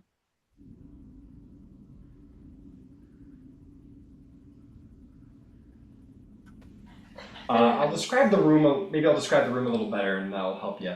So there's a door to the left that has safe wrote in chalk on it. There are these the doors to the north. Let's see if I can't get you a better description of those. These are double doors that are plated in corroded copper that are engraved depicting a group of wizards peering over a pool of water. The oversized figure in the depiction is a male wizard at the top of the image, raising his hands as if summoning a creature from the pool. The door bulges out noticeably from the frame. That's the door that I clairvoyance through, and there was nothing on the other side. There's another door on the other side, as a reminder. Well, yeah, there was nothing in the middle of the door. Got it. There's also a path this way, which actually leads down deeper into the ground. And that's all. It leads into some kind of, it sort of dips down, a hallway. I believe there is a sun depicted in the mosaic just near the hallway.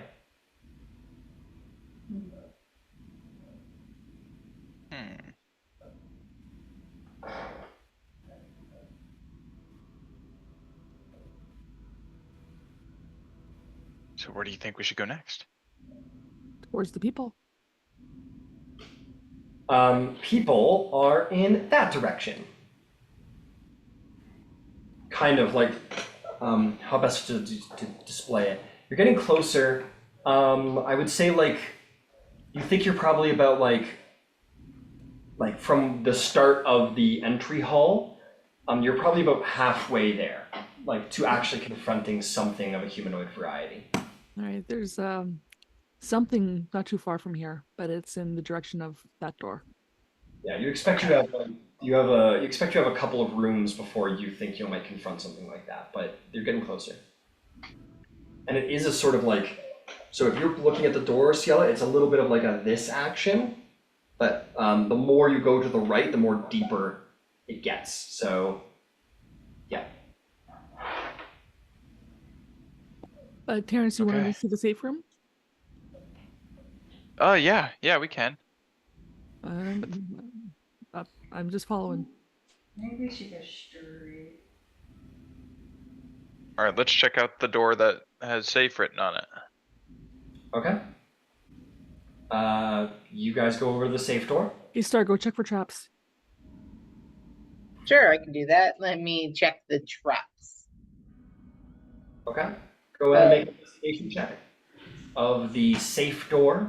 See if it's safe. Okay, so I mean, I just it says right there. Yeah, like everything is the way it's supposed to be, like as it seems. You think they trap it and then write safe on it? Yes. I got bad news. What'd I you rolled roll? a 1. Oh God. Are you proficient in investigation? Yes. Oh, Well, it's a 10. You have a reliable talent, which means your 1 becomes a 10 roll.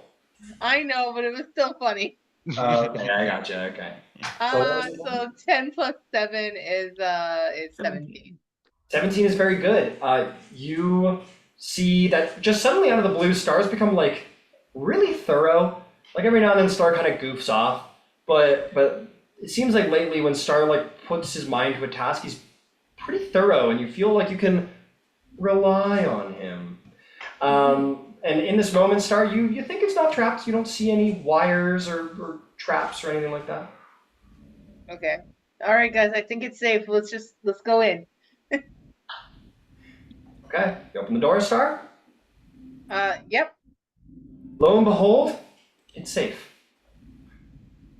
You open up the door and you are Why going. is there a bunch of mushrooms? I'll tell you about the mushrooms. Don't you worry. Don't you worry about those mushrooms.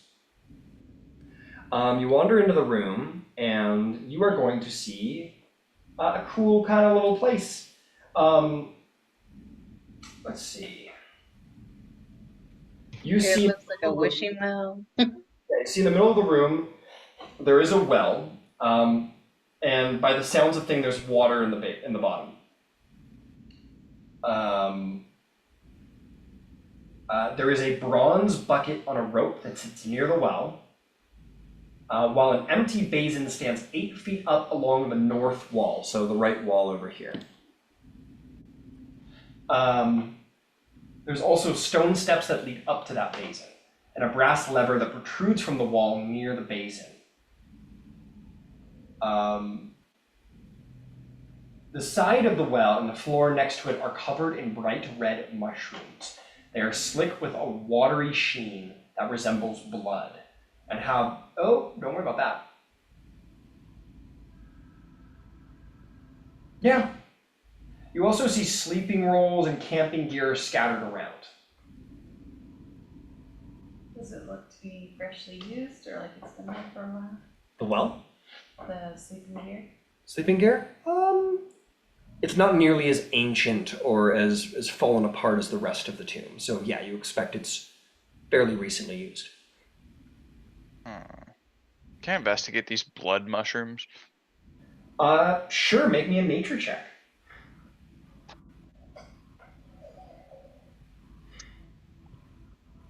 16. 16. You know what these are, Terrence, because you're just such a great naturey guy. You know all about nature's bounty. These are, though disconcerting in appearance, it is a defense mechanism created by the mushroom to ward off predators or not predators, to ward off like creatures to make them think second about actually eating them, but they're not poisoned. I'm gonna give them a name right now because I've decided to. They're called like crimson caps is what they are known as in the wider world, and they grow in such places, very damp, dungeony places in arid climates. And but they're not dangerous. You can eat them. They're safe to consume if you want. Good to know. The mushrooms are safe. Sure, I'll pick the mushrooms. All right, you start picking mushrooms. And putting them in your bag. We'll say that you get we'll call it a ration. We'll say that you get a ration worth of crimson caps. It'll expire in 5 days. All right. And is there another door in here? No other doors in here. Just the. There's a basin and a pot. Is there anything in the basin? I'm gonna check out the basin. You look over at the basin. It is empty. You see that. Maybe an investigation check at the basin if you don't mind. Yep.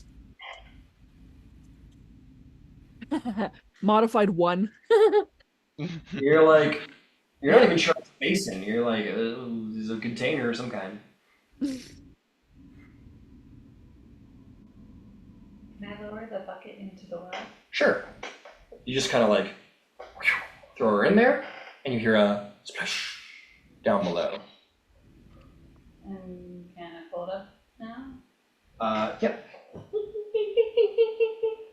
You pull it up, and you see that the bucket is full of water. And you see that water level quickly begin to drop, as if the water is evaporating. Is there a hole in the bucket? Nope. There's like a slight steam coming off the top that sort of gives you the idea that the water's sort of just evaporating as if it's being steamed, but it's not boiling in any way. It's very strange. Alright, I'll drop the bucket back in that.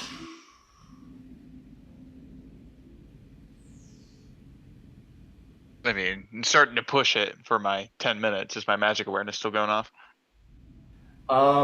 Yeah, your Or magic, detect magic? detect magic is going off. Nothing that would register as a school of magic, but I would say ever since you've entered into this place, there is a permeating dark magic in the air. Just like slightly on the air, as if you can like kind of like see the wind a little bit, that there's something about this place. There's some kind of latent magic active around here. I can't put my finger about this place, but It feels dark. I think we should get out of here. Okay.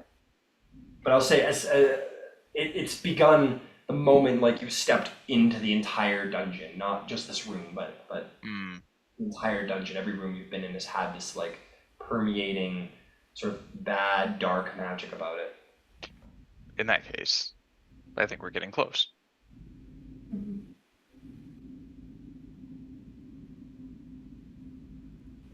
Can I search for like a secret door in here? Sure, make me an investigation check. 13. 13. No secret door as far as you can tell. You look around. I'll tell you what though, you come to the basin because you'll probably start looking around there, seeing if there's anything. You do begin to, not entirely in a technical way, but you do understand that the basin probably is meant to empty into some kind of mechanism behind the wall. You expect that's the purpose of the lever. Okay. That essentially like you're starting to get the process here. The bucket is meant to be filled, the water's meant to go in the basin, and the basin's meant to tip and pour into something behind the wall. That is what the mechanism or purpose of this room once was long ago.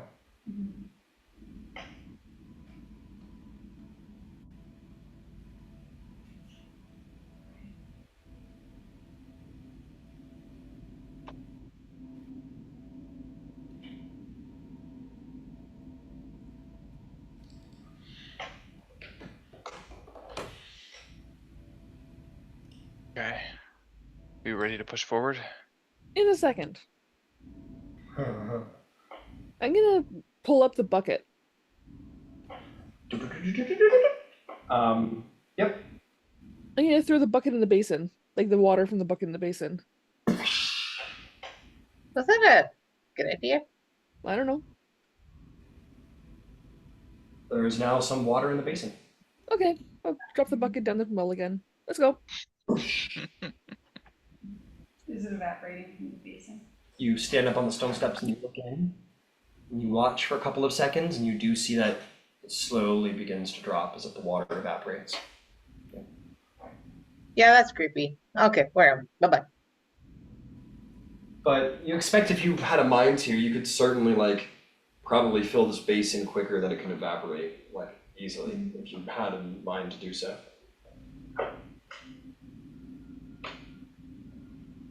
I have bad mojo for this.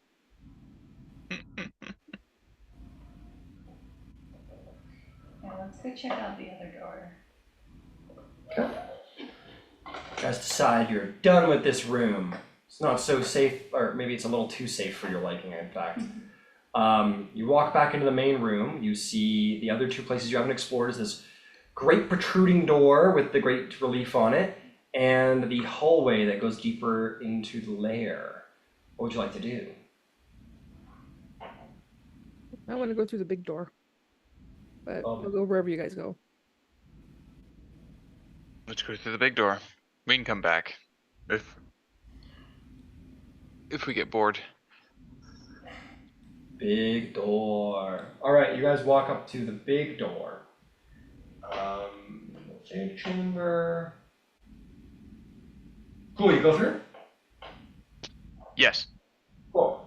You open the door. As you do so, I need everyone to make a dexterity saving throw. God damn it. Fantastic. 18. Save. 19. Save.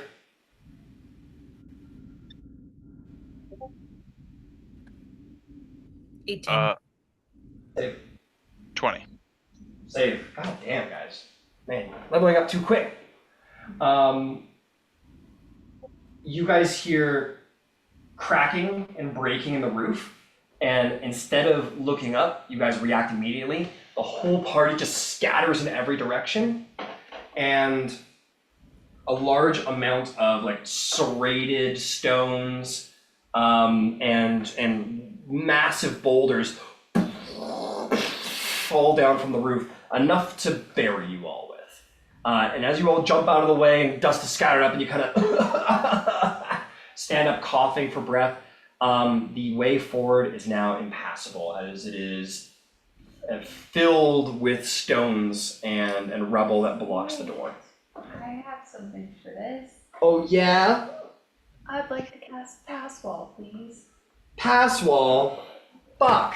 You cast pass wall. Let me go look at it. I just like to familiarize myself with the spells as they're going. Let's see. Opening dimensions are up to 5 feet wide, 8 feet tall, 20 feet deep. Yeah, sure. You look at it and you go, no.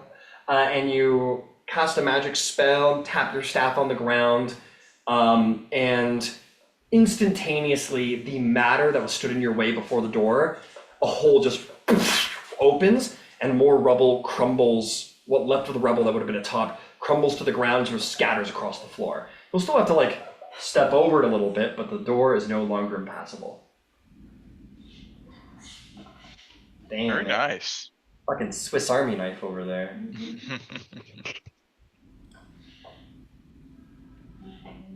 It would have been cooler if I was allowed to bury you all.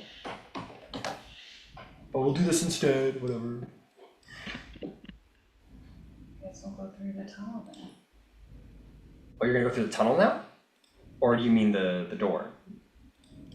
The door, the tunnel we made. Oh, got it. Okay, I'm with you. Alrighty then.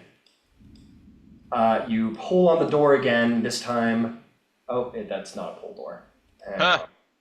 I hate it when my tail spire doesn't match up. You pull the door, and you enter into you're exactly what you saw before. You're like, wow, I was here before. You see that it is a sort of antechamber, I guess, that will lead to another door. And if you open up that door, do you guys open up that door? Yeah. Check the ceiling first. Ceiling looks pretty solid up there. Okay, we'll open the door. Open the door. As you walk in, you are going to see another room. My, what do you see? The Holy. blood. You betcha. The long galley holds a pool at the end of the water. Let's see. Broken arrows, bloodstains, and a single dead cultist are strewn across the floor of the chamber.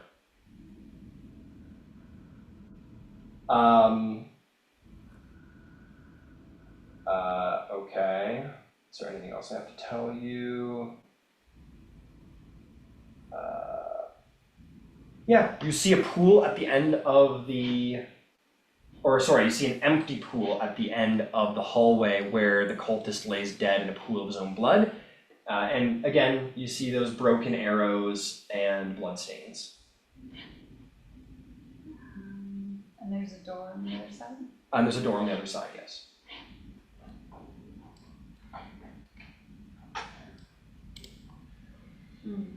At this point, it's been a minute, you guys are going through this place and you've heard some names and such. Anyone proficient with history can go ahead and make me a roll to see if they can understand where it is they are. I will. You got an 18.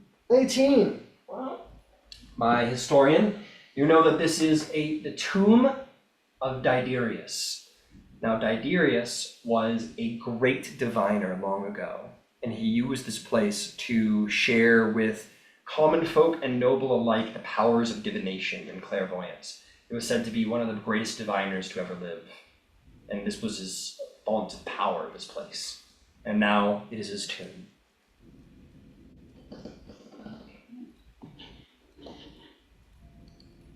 I'll share that with the party in case you wanted a fun fact. Very spooky. Can I search the body of the cultist? I'm just gonna give you one last little information really quick, but yes. The important thing about this place is they speak about his font of power. This entire complex was built around a mystical divination pool. The entire complex was built around this divination pool as its central focus, and then later was expanded to become his crypt after he died. But this was long ago. That's all. All right. Let's see. You want to inspect the pool, or sorry, what do you want to inspect? The body? Yeah, make me an investigation check. I got a 6. All right, you are like, that's a dead body. That's pretty cool. Yeah. Can I tell what killed him?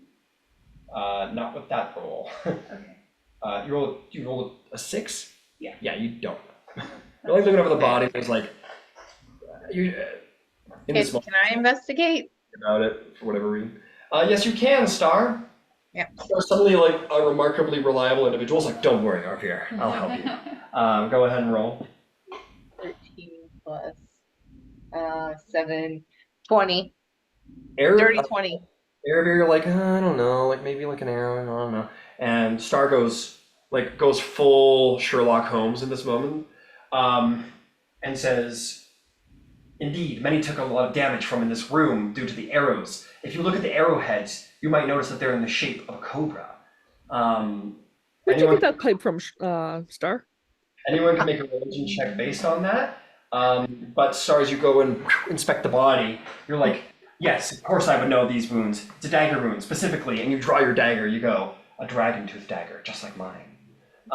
So you know that this person was killed by a dragon tooth dagger. The dragon tooth daggers are often carried by cultists, which leads you to believe, you deduce in this matter, that this being the only dead cultist in this room, you get the sense that he was the unlucky cultist that was sacrificed for the use of this pool by probably Baron himself, maybe. So you expect he came to an end through betrayal of his own leader. But How you fresh do. how fresh is the blood? I would say pretty fresh. It's fairly coagulated. This happened a while ago. But what's also worth noting, you know that the arrows were shot from the north doorway. So that doorway that you want to walk through, Arabir, that is where all the arrows came from. Fun. The arrows are carved by stone, and their heads are in the shape of fangs set with symbols of a cobra and a crown above it. Anyone who wants to try and understand these symbols may make a religion check. I will just point to you guys because I'm like, I don't do religion. 22. 22. You, in fact, Terrence, do. You've studied many religions, one of which was the Yuan-Ti religion, the serpent people that worship a god known as Mershkolk is her name. I will give you more information, but the goddess's name was Mershkolk, and she is a Yuan-Ti goddess. Mershkolk. Mershkolk is very mean. Is the chief god of the Yuan-Ti people, and a despot who cares little for his followers, save that they remain devoted to him. He is a chaotic, evil god, an aspect of the god Seth, who makes his plane in the abyss, and his portfolio includes beasts, predators, and don't worry about that last word. Basically, he's a very mean god of Yuan-Ti. Very mean chief god of the serpent people who call themselves Yuan-Tai. Sure. Interesting. Is the cult working with the Yuan-Ti? That I cannot deduce. Well, they're protecting something with that room. The arrows came from there. There's also, last bit of information, there's also another door at the back of the room. So there's the big fancy door, and then there's the door at the back of the room.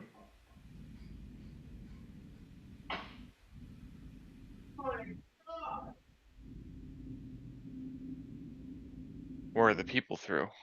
Does anybody have the ability to open this door without actually standing in front of the door? The mage hand? Open a door without standing in front of it. Yeah. Yeah, I can use I'm- mage hand. Oh wait, I can. As long as it's not locked. Just to throw on 2 stars investigate, like to be clear about the investigation of like the arrows, like you don't expect that it was a trap. You expect that someone fired arrows through this doorway at one point.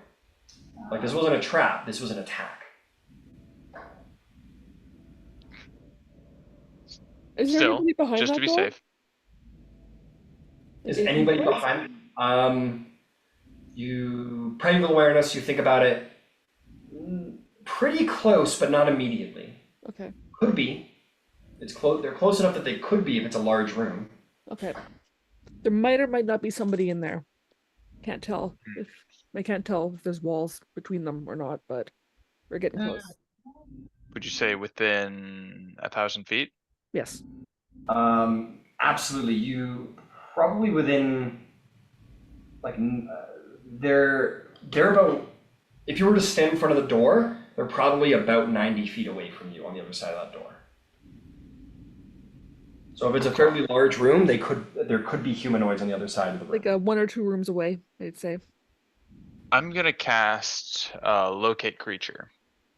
What are you looking for? Varen the White. Power move, baby. You do find such an entity. Not behind that door. So if this is north, and it is, to be clear, your finger finds itself pointing in the eastern direction. In fact, a little bit sort of southeast east, if that makes sense. So like just barely off that way, and probably like more than 200 feet off. And you, Ciela, definitely detect that there's humanoids in that direction, and sort of arc back towards these people who are right in front of you. There's like a sort of a populace as you go, and there's sort of like an L around you. But again, the further you go that way, the more distance there is from those humanoids. Okay. All right, I'll point out our target. Perfect. Slaps Terrence on the shoulder. Awesome. Okay. Alright, so maybe you go through the other door. What's up? Because you said there was a door to the right as well, right? Yeah, you want to go through the right door? Which way is east or southeast? This way. Okay. Yeah, that's north, that's east. So you guys want to go through the eastern door? Sure. That's what I'm hearing? Okay. Let me just make sure. You guys go through the door. Open up the door. No traps. Happy. You see a hallway. You walk through that hallway. You find a door. Another double door. You open the door. Mm. I'll open it with mage hand this time. Mage hand. Let's see if anything bad happens to you. As you open the door, nothing bad happens to you. Cool. But in fact, as you step into the door, you are going to step into a room, and I'm going to describe it to you. No, wait, if you stand over here, okay, yeah, okay, there we go. You step into a room, and you're going to see a number of things, one of which is a number of figures sitting around a long table. This guy's going to be over here. 2 long tables of plain stone stand at the south end of the dining hall, while a long marble table stands to the north. The door up to the stairs, you don't see that yet. The south is, yeah, you don't see either of those yet. Oh man, this is difficult. The door of the stairs leading to, okay, no. Door down, I've got 60 feet of dark vision. yeah, I understand. You don't see these yet. But you see, seated at this marble table, are a number of individuals in long, tattered brown cloaks. And as they remain seated, they look in your direction. These two turn their heads, and as they do, you see under their cloaks their faces. Red skin with peering red eyes, and their mouths and noses wrapped with spined chains around their heads. They are serrated as if they have been horribly lashed over and over and over again. And they will just sort of peer in your direction. And you, Terrence, being a holy man, know these do not belong here. These are creatures of great evil. But they sit, and they do not do anything to you. They do not confront you, but they do acknowledge you. And when we come back, we will see what you all want to do about it. Break time. Break time. Break down. Oh no. Oh yeah.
It.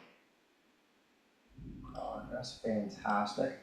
Okay, you will enter into this dining hall as described. There are the 2 normal ones, the 2 stone tables, and this very nice one at the back that has a number of individuals sitting around it that all sort of regard you, but they don't react or attack or anything like that. But they do sort of like look in your direction.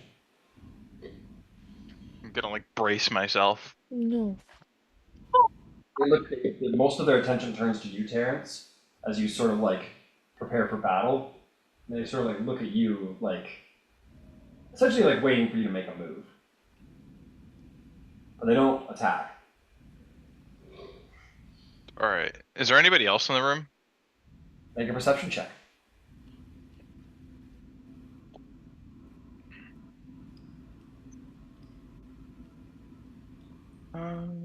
12 plus 6, 18.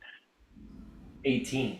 No, just these 5 cloaked and hooded figures with the chains wrapped around their heads. And as they move, like even slightly, you could hear like under their cloaks and whatnot, like the sound of chains like jingling against one another, like a great many.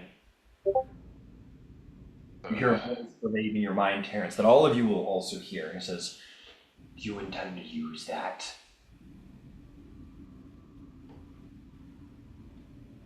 if necessary.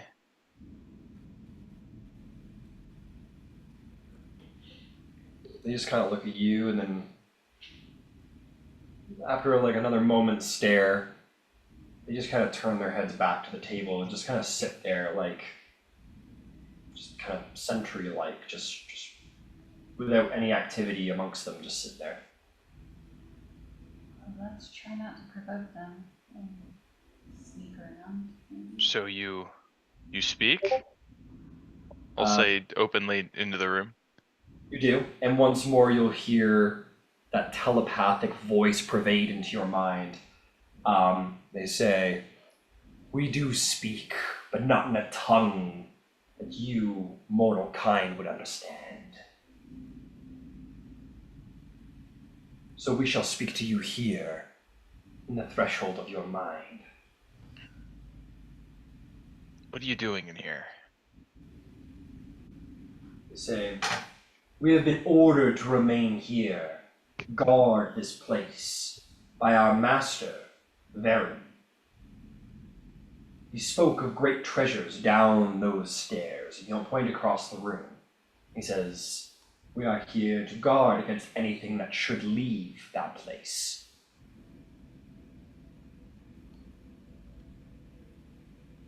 So he brought you here?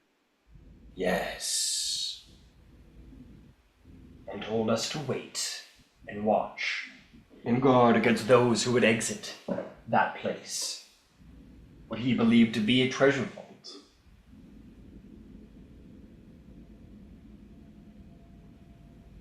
I'll lean over. You guys getting all this?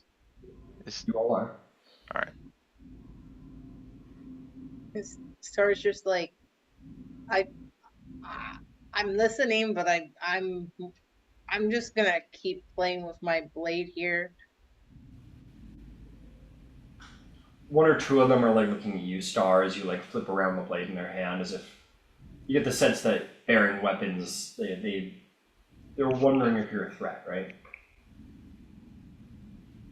Star just puts his blade away and he's just like, pulls out playing cards and starts playing with them. Yeah, they turn their attention from you back to Terrence, who seems to be the primary speaker.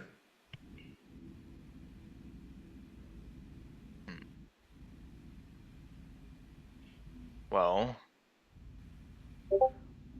I understand why you're here. Our business doesn't exactly extend this way. Maybe we'll just let you be. Fine.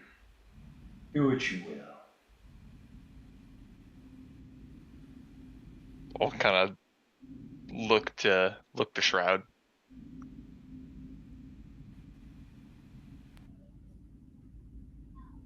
Shroud's probably just like staring off into space.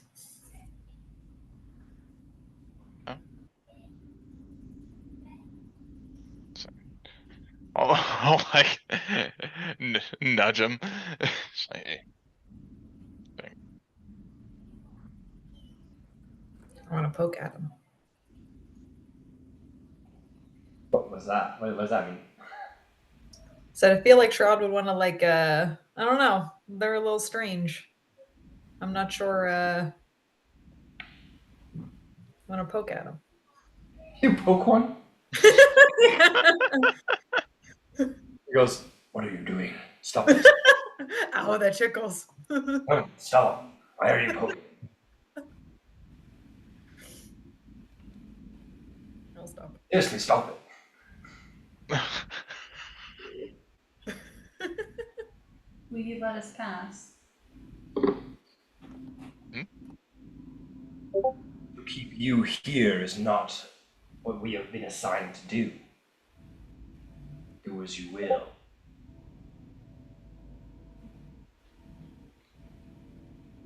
Yes, sir. I'll start itching around the room to the other side. Yeah, you pull one of these like around the table, like very cautiously around them, and they just kind of watch you, like, not like, what are you doing, but very much like they see you kind of like shuffling cautiously around them, and they just kind of watch you do it for whatever reason. But they don't attack or react or anything like that. They're very calm. They just sit there very calmly, as they have since you've entered. So, not that I want to fight you guys, but like, if we walk through that door, you gonna attack us? No. If we come out back through the door, you gonna attack us? Yes. We have already explained it 3 times. Okay. What would it take us to convince you to abandon your post?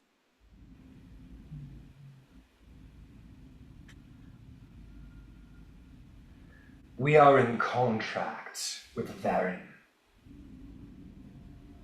If you can make us a better offer, I don't see why not. What did he offer you? You wish to know what we've been offered? Yeah, so we can match it or beat it. That is not information we are meant to spill. If you Oh. wish to know about our designs here, why we are here, the details, make us an offering. Make it worth our while to share such private information to our lords and masters. Well, do you want to fight? You mortals, and your wants, and your needs and expectations for what will happen. Well, clearly you have wants and needs and expectations. You did sign a contract. I want you to either appease us with an offering or leave us alone. See, I was gonna look at the others. This is only gonna go one way. I'm gonna clonk him with my mace. We're ready for you. Let's roll some initiative. Man, it was the story this time. I feel so proud. I feel like Shroud would just do that really creepy laugh because that's what they wanted to do the whole time.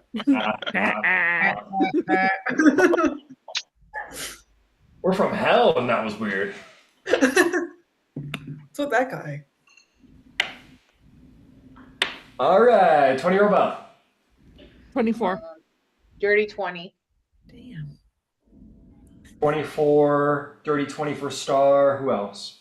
21. 21. Shroud, what'd you get? 16. What'd you get, Terrence? 10. Oh man, some things never change. Yell at the front, Terrence at the back. So you know what we're gonna do? Terrence, we're just gonna let you take your turn first since you're the one who's kicking shit off.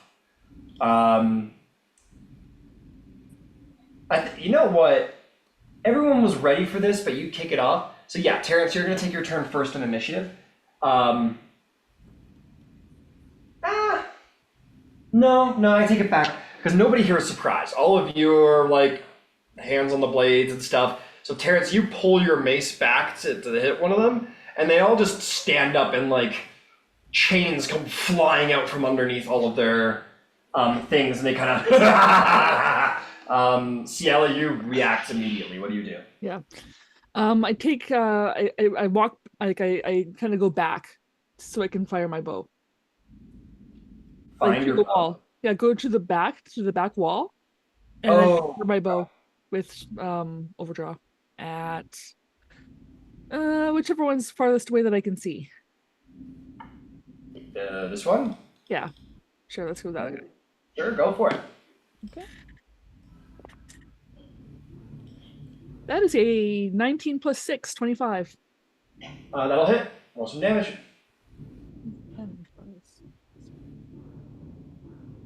No poison. Doesn't hurt them. Okay.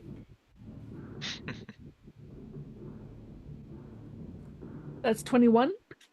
All right, 21 magical piercing damage. Yes. He takes it in the shoulder and cackles with glee at the pain. Okay, and I'm gonna drop a hunter's mark on him because I forgot to before.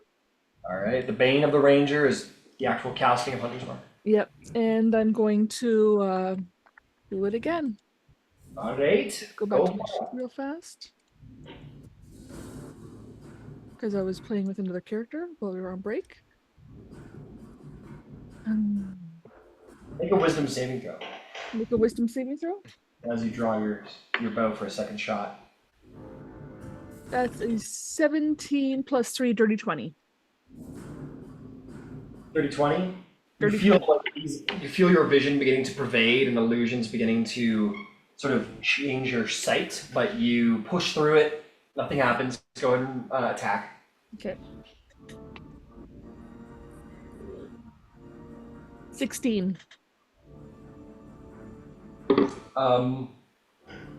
16. I'm gonna have you roll 4 more wisdom saving throws. Or the shot goes off. Sorry, doing a little catch up mentally. Okay.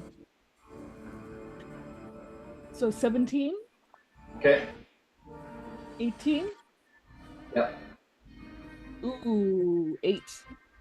All right, that's the one. Don't worry about the other one.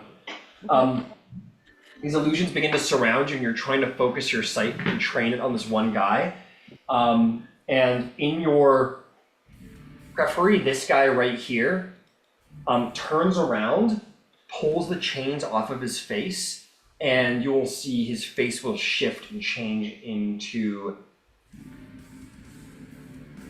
I don't believe you've ever seen it before, but in this moment you know who it is. Pulls off the mask and you see the face of your mother. Rosiella? What are you doing here? And the moment is so shocking that you are under the frightened condition. You need to roll a disadvantage. Okay. One more. What the fuck? First roll, did I get my first roll from before? Yeah. Okay, that was a 16. The next roll was a 19, so...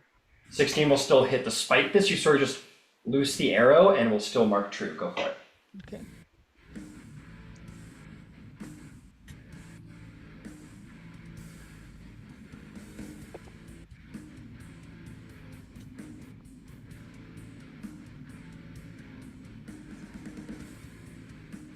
$35. 35. Or 35? Yeah, Holy Jesus. Without the poison damage, right? without the poison damage. Good God. All right. You shoot this guy and he takes the shot in the shoulder. He's bloodied pretty quickly. Is there anything else you'd like to do? No. That will bring us to the devil's turns. From all of them, chains come flying out from underneath all of their cloaks, to which it will reveal their true forms, where their bodies, like half of it, head to toe, is just wrapped in serrated spine chains that rip at their own flesh. And the rest of their flesh is either scarred or crimson red with just blood and evil. I will post in Tyranny chat what you're fighting.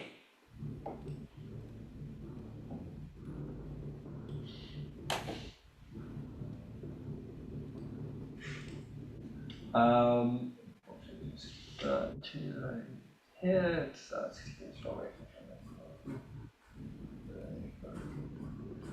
Ooh, meat ninjas. Yeah, right.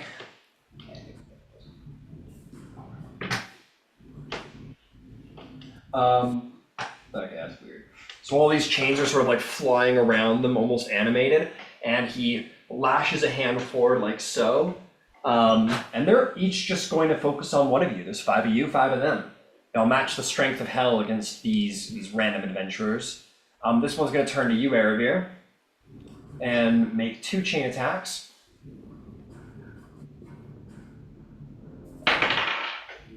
Misses entirely, smashes into the wall behind you, scattering the brick. And as you duck low, the next attack will be a natural 20. Oh, silvery barbs. You silvery barbs, a silver blade of magic cuts through one of the chains, and will miss you entirely instead, bash into a wall. Who are you giving advantage to? Yourself. Fantastic. You will... Yeah. And he will just like engage you within. He'll just stay right there. Actually, he's quite happy with his range. Who is going for who? I think this one just runs right into the middle. And You're way too far. Never mind. He doesn't run. They will. These guys will stand shoulder to shoulder. One's going to attack Star. One's going to attack Terrence. Actually, I take it back. They're going to just shuffle to the side a little bit. But yeah, I take it back. One for Shroud, one for Star. Okay, Shroud, these are for you. That is going to be a 27 to hit. Oh yeah.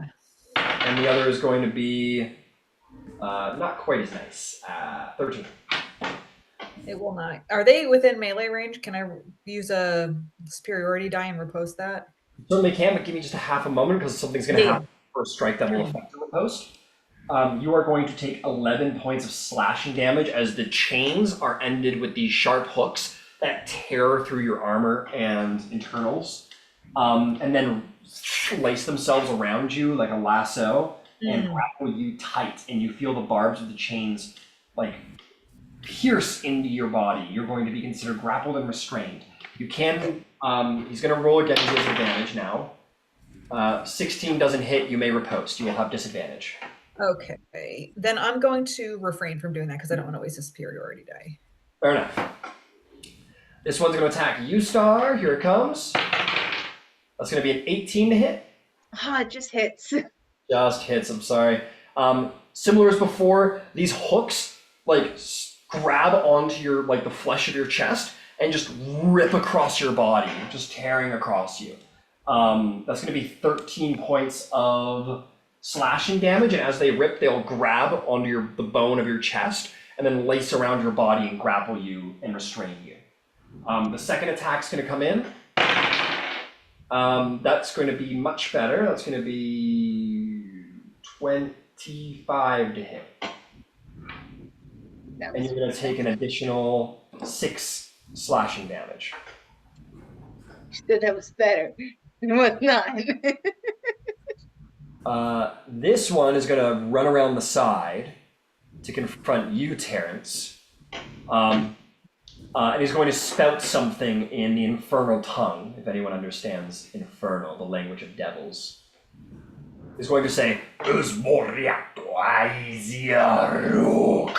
and his chains are going to lash in your direction. That is going to be 21 to hit. What was that? That'll hit.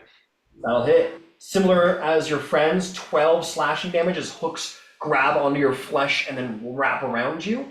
And the next attack is at advantage. That is going to be a 24 to hit. That'll hit. You'll take an additional 9 slashing damage as these hooks grab onto the flesh of your back and rip. Lastly, one is going to work on you, Aravir, because you avoided it so cunningly before. That's going to be a modified 20 to hit. That hits. Chains grab onto like your neck, your shoulder, and the bottom of your chest and rip. You are going to take 10 slashing damage as they wrap around you, grappling and restraining you. And then more chains fly in for an additional 24 to hit. And 13 slashing damage. Okay, everyone except Ciela is restrained in some chains, which will bring us to your turn, Aravir. You are grappled, you are restrained. What would you like to do?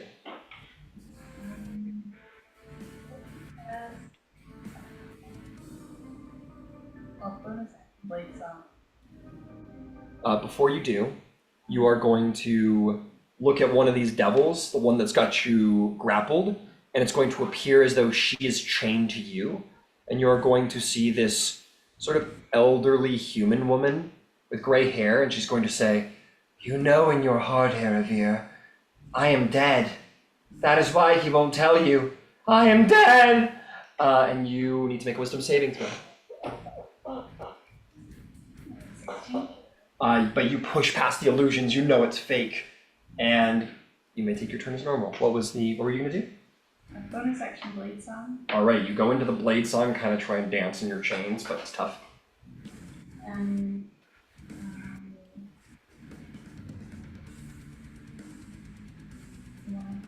Fast.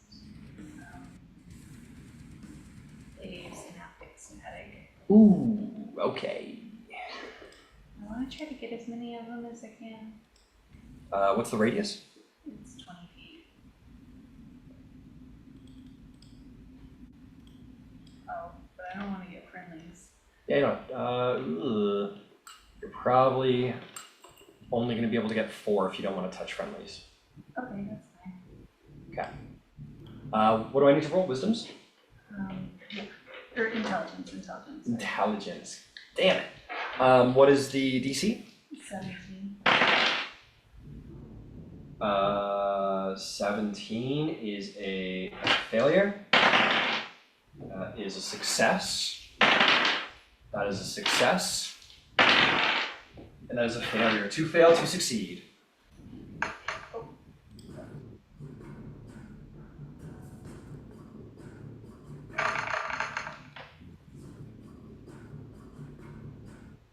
But the 2 have multiple plots.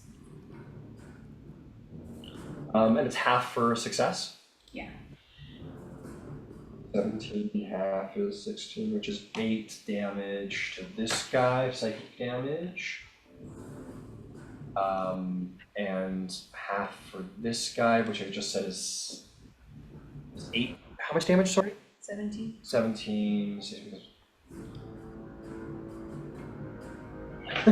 17 becomes 16, which becomes 8 damage.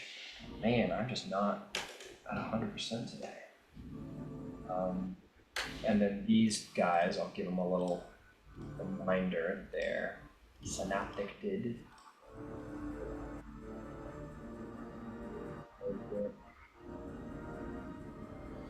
And okay. And one dots. Okay, and that means a d6 from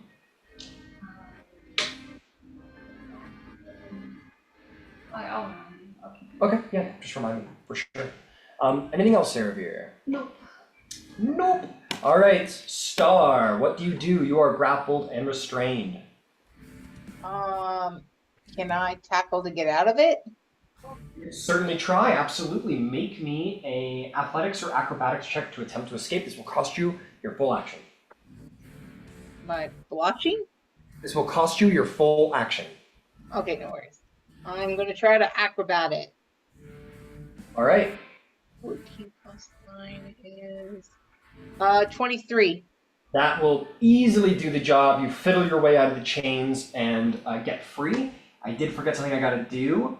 Aravir, you take 8 points of piercing damage at the start of your turn as the chains sort of continue to rip at your body.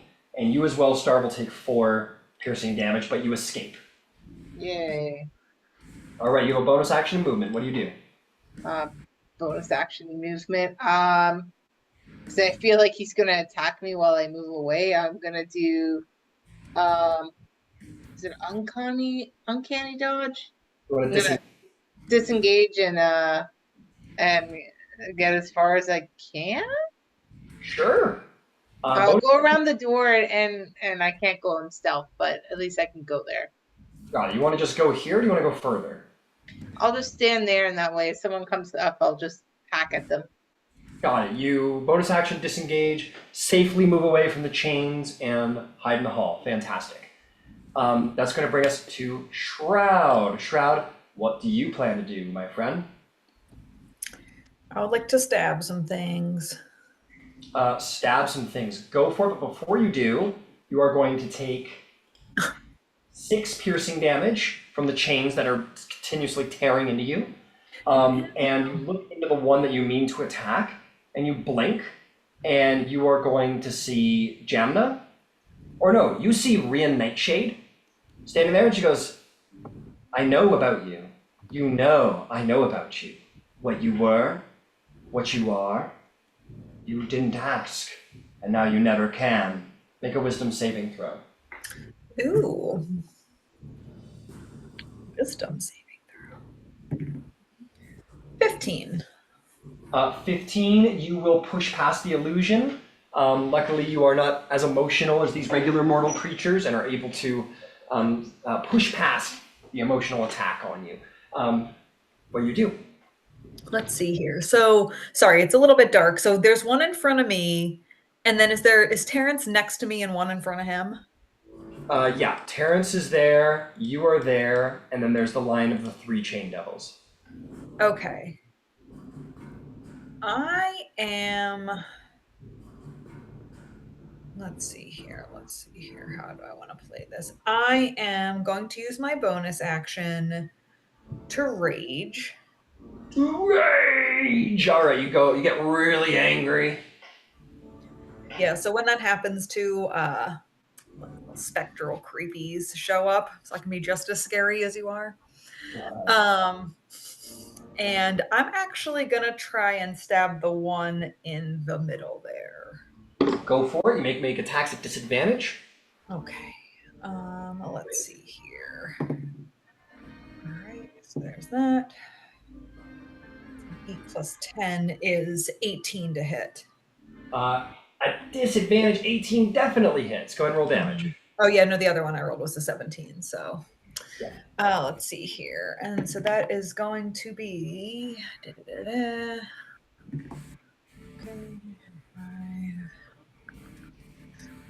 13 points of piercing damage. You stab into him, and your magical war pick slashes deeper into his flesh than he might have expected. Cool. And then I'm going to try and stab him again. Fantastic, darling. That's a 13, and that's a nat 20. Boo. So 13 plus 10 is 23. 23 will hit. Go ahead and roll damage. Okay. And that is 16 points of piercing damage. Very nice. 16 points of piercing damage. You pull back your war pick, and you manage to swing it around despite the chains and stab into him. All right. So anything else? Using my bonus action to rage, so I can't use the dancing longsword too. And then that. I think that's your turn because you are grappled. You cannot move. Yeah, and then the one that I was attacking now has disadvantage on attacking anything else unless it's me.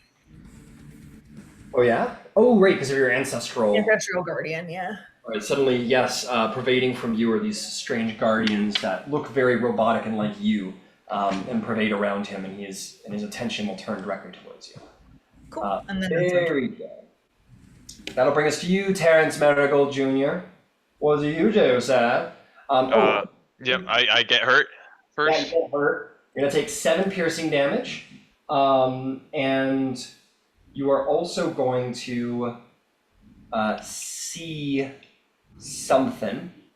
This one at the very back of the room, or it was this guy. Yeah, this guy turns around to you from across the way, Terrence, and you look, and you see your father wrapped in chains, and he goes, "Terrence, our family is cursed. I am in hell. I am in hell, and you will be too." Make a wisdom saving throw.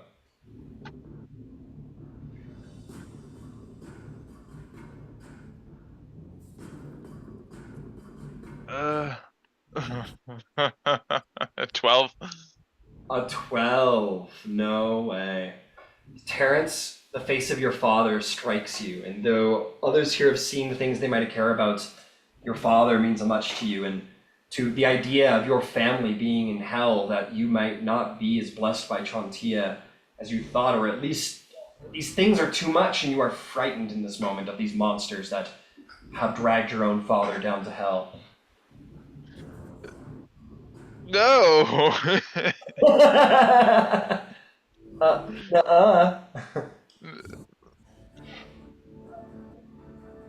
What do you do? Okay.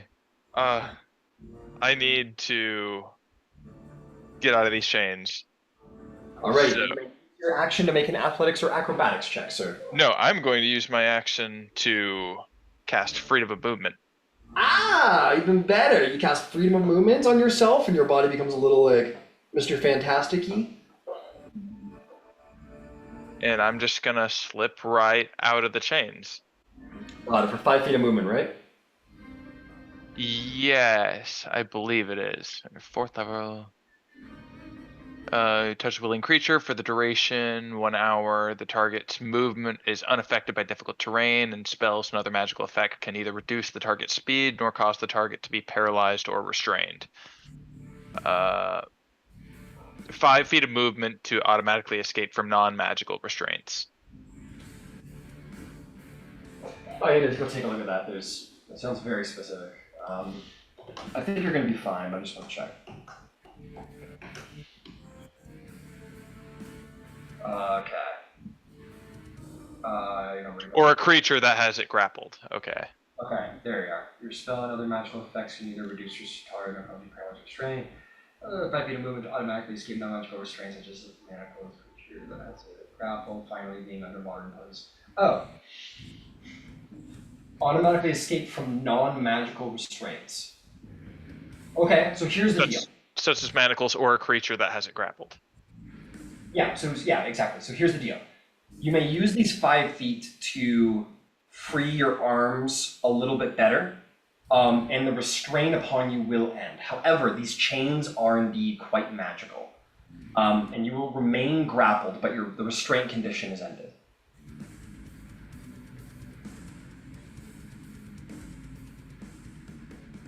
Yeah. So you are no longer restrained, which means you're not at disadvantage for anything. Well, actually, you're frightened, so you are, but you're not because of the restraint anymore. But you are still grappled. The chains still do have you, as they are magical. Does that reduce my speed? Well, the grapple condition does, yes. So you can't be grappled either. Well, it does, but then it specifically says you can also move 5 feet of your movement to automatically escape from non-magical restraints, such as manacles or creatures that have you grappled. Spells and other magical effects can neither reduce the target's speed nor cause the target to be paralyzed or restrained. Oh, then why would they? No, that makes sense, absolutely. Then why would they frame it like that? Why would they put the non-magical thing in there?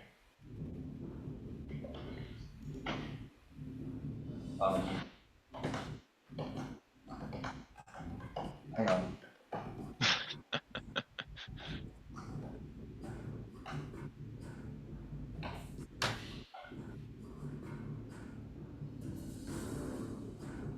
Oh, okay. Yeah. That was a very weirdly worded spell. So yeah, in this moment we'll say you focus on the power of Chauntea, despite your reservations with the knowledge of your father being in hell, and you pulse forth this like plume of light that pushes the chains off and away from you, and you are freed. I'm freed, and I'm going to run away because I'm frightened. That makes sense. You go, and go running away. There will be no opportunity attack against you. So 10, if you want to keep going, 20, and 30 right there. Yeah, that's good. Yep. And in this moment, the room is black as Terrence runs away. So, Ciela, you have dark vision, so you can see. Star, you can see. Oh god, Eravir, you can see. But Shroud, in this moment, suddenly everything goes pitch black, and all you can see is these like sets of red coals in the room. That's okay. cool. I got those too. We good. Ciela, it is your turn, but at the start of your turn, you need to make me 2 wisdom saving throws, please. Or make me 1. We'll see how that goes, and then we'll make a second. First one is 21. Okay, make me a second. Second one is 17 plus 3, dirty 20. Dirty 20. You see these like illusions, them like sort of changing their shape to match images of things you've seen in your past, but you ignore them and push through. You are not frightened. Okay. What do you do with your turn? Overdraw, attack that motherfucker with the green. And you can see him per dark vision, so go right ahead. So that is an 18 plus 6, 24. You get him. That's 10.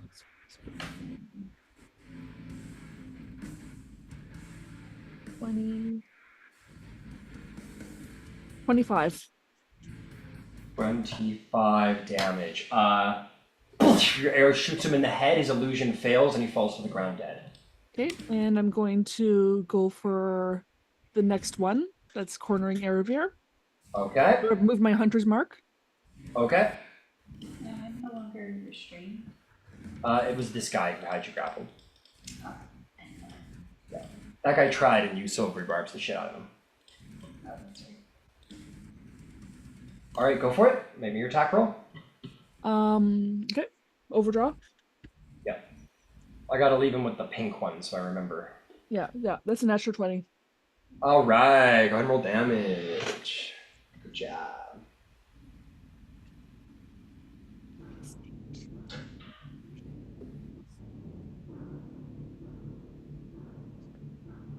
$23 base damage. Or I don't do the hunter's mark too, do I? Yeah. Okay, Any 20 dice. plus Any damage dice.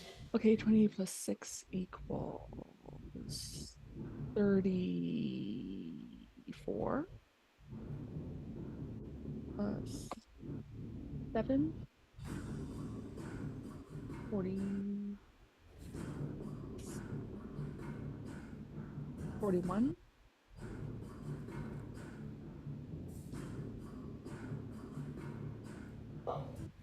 43 damage.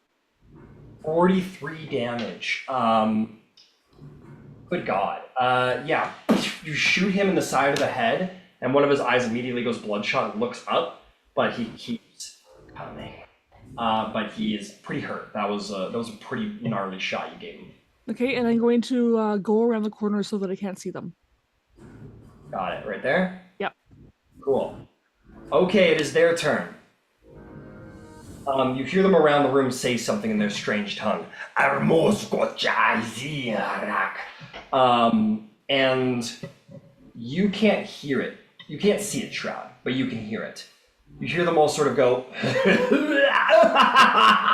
this sound of like pain, but like enjoyment of that pain, laughing such. And you hear the sound of like suddenly the room is a torrent of chains. The sound of like maybe a dozen chains like ripping across one another. And Erebir, you can see this. You see all of their cloaks are suddenly torn to shreds as all the chains that are wrapped around their chests, their legs, their arms shoot off of their bodies, like serrating their skin as they go, and they all scream in laughter and pain. And all of these chains are going to animate and sort of fly into the air. One of them shoots at the door, laces itself around the door handles, and tightens, and the doors will be shut and locked. And then they're going to turn their attention to Shroud and Erebir. Erebir, it's going to make 4 chain attacks against you as it has animated 4 chains. Add a straight roll. Or no, sorry, it's just a negative d6. Yeah, with a negative d6 on these attacks. Yeah, so he uses it so he can't restrain you in this. Okay. Are you still restrained? Yeah. Okay, here we go. That is gonna blow with a 13.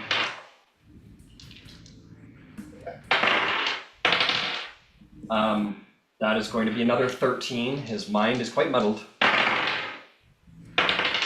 Oh shit. It's like, yay! Aw. That's gonna be 21 to hit. Misses. Misses. You dodge out of the way with the blade song. It's gonna be a modified 20. That makes sense. Due to his muddled thoughts, he isn't able to fully focus on you, and he's like unable to keep his eyes on you. And you dance along the walls. These chains rocket at you, and like giant bludgeoning missiles smash into the wall behind you, but you dodge around them with finesse and acrobatic ease.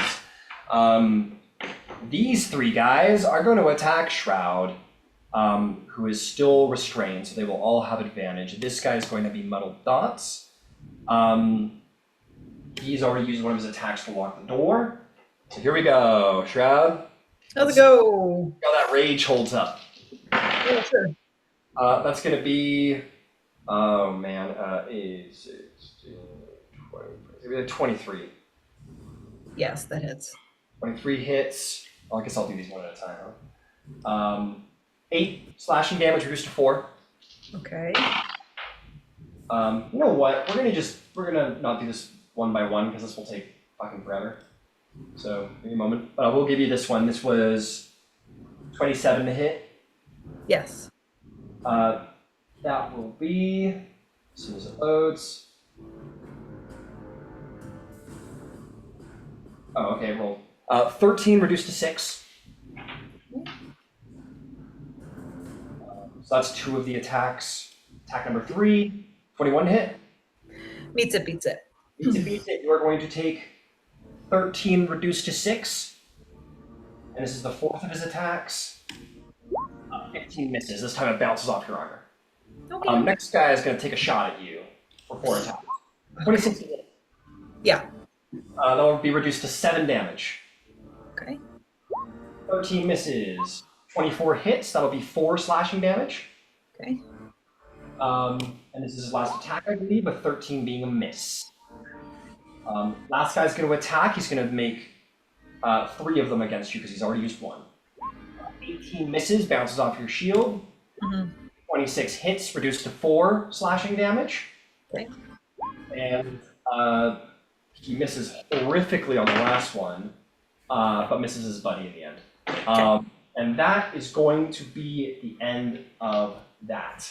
Bringing us to your turn, Erebir. You suddenly realize you are locked in a black room with 4 devils. What do you do? One of them is dead, isn't it? Oh wait, no, yeah, we're alive. Never mind. Move on out of there. I'm gonna misty step to Shroud. Okay, like so. Oh shit. I've actually tried to break the chains, but that's an action. Why can't you do that? I want to cast Dimension Door too, and it's 2 spells. Yep, you gotta make your choice, honey. I know. You want to try and if you break the chains, that's your action too. So. Yeah. But that's okay. We'll do the acrobatics to break the chains. Okay, you can use your full action to try and break the chains. Make me an athletics or acrobatics check, your choice. 18. 18 will do the job. You manage to move and maneuver and slip free. And I'd like to move over to Shroud. But before you do, you would have taken 7 piercing damage at the start of your turn. I also want you to make 2 wisdom saving, or make a wisdom saving throw. We'll start with 1. 8. You see... Who would it be? I'm just going to roll because I didn't really pick in my mind who it was going to be. Oh, fuck. I don't want to,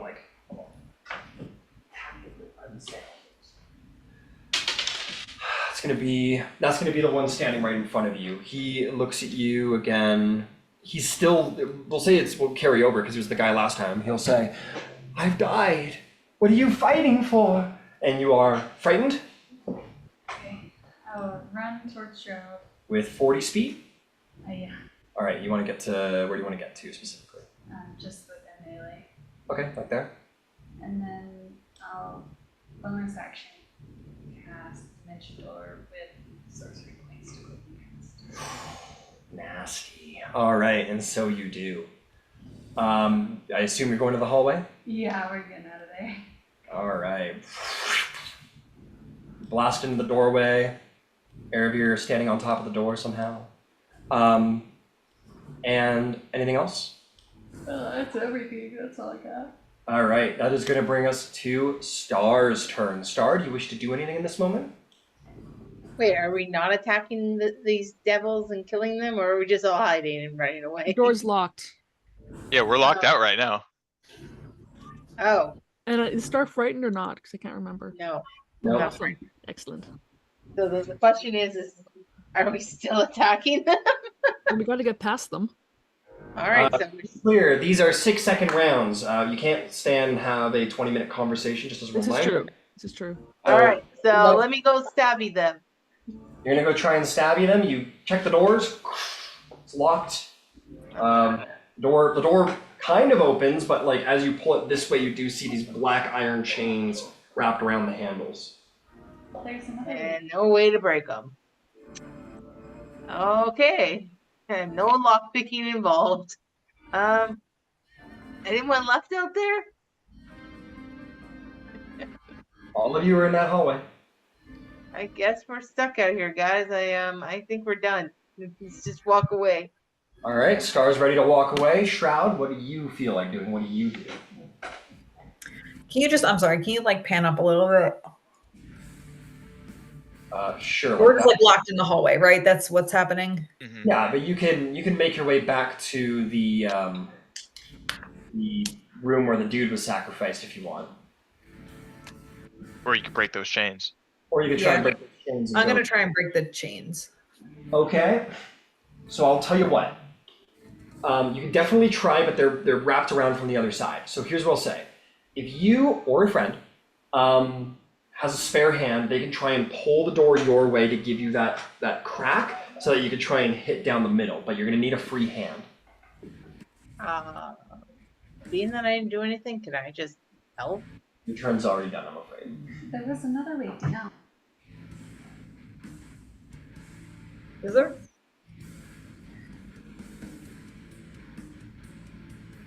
Don't have to go this way. There's a number of hallways that remain yet unexplored still. Okay, so yeah, there's other options, but we don't know what's down them. Yeah. I'll just like Shroud's gonna look like kind of for like an order. Like, you want me to try then break this, or Yeah, I'll push the door and open so it's All right. I have no so problem. the chains are exposed. Yeah, I have no problem combining your turns really quick. So Terrence, you wanna do you stow the mace in the free hand? Or put your shield? I was just gonna press my shield into the door to kind of push it open and expose the chain. It's gonna need to be a pull situation because Oh, it's a pull. Okay. Yeah, then I'll stash the mace.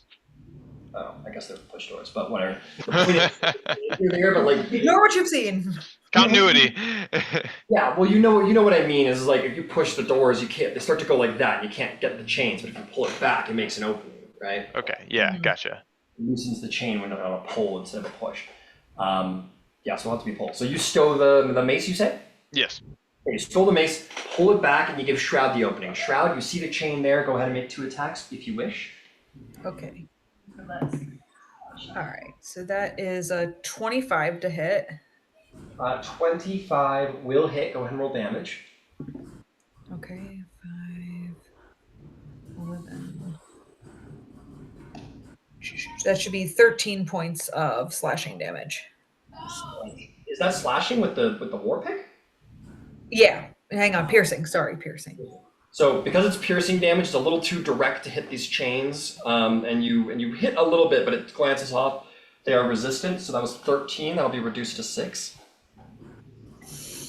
But you do get a good crack at them. All right. If that's the case, then I'm gonna try and swing again, and then I'm gonna use my bonus action to try and use the longsword. Okay.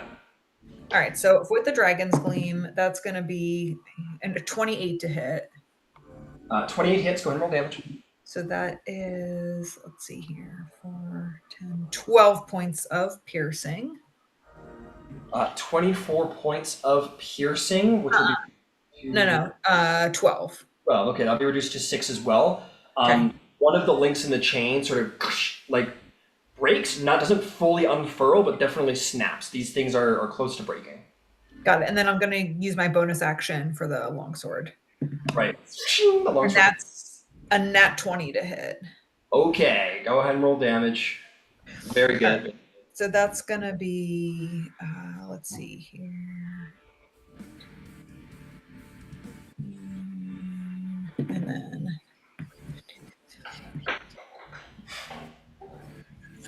25 points of slashing? Yeah. And then the blade comes out and slashes directly down the middle and severs the chains entirely. They snap and break, and the door swings open. What would you like to do next? I'm going to go in. All right, you go in. I'm gonna put Terrence here. We'll say Star backed off. You charge in. You want to get into melee? Yeah. Cool. I'll get your sword out. Is there anything else you wanted to do? I think that should be it. Yeah, because the dancing sword can come with me, and I have Dragon's Gleam in my hand, so that should be good. Yeah. Fantastic. In the corner. Okay, fantastic. Well done, Shroud. If there's nothing else, that'll bring us to Terrence. Terrence, you've... I'll say that, like... what are we gonna say the term economy was? We'll call it, like... It's fine. Well, we'll call it a bonus action, because you stowed I it. can give you a bonus action and all my movement. Yeah, we'll say you used your bonus action, and it cost you 5, 10, 15. So it costs you half your movement and your bonus action and your free action so far. So you have your full action left and half your movement. What would you like to do? I am gonna cast Aura of Purity. All right. Is that like a plume, or is this like, what's the situation there? How does that work? Purifying energy radiates from you in an aura with a 30-foot radius.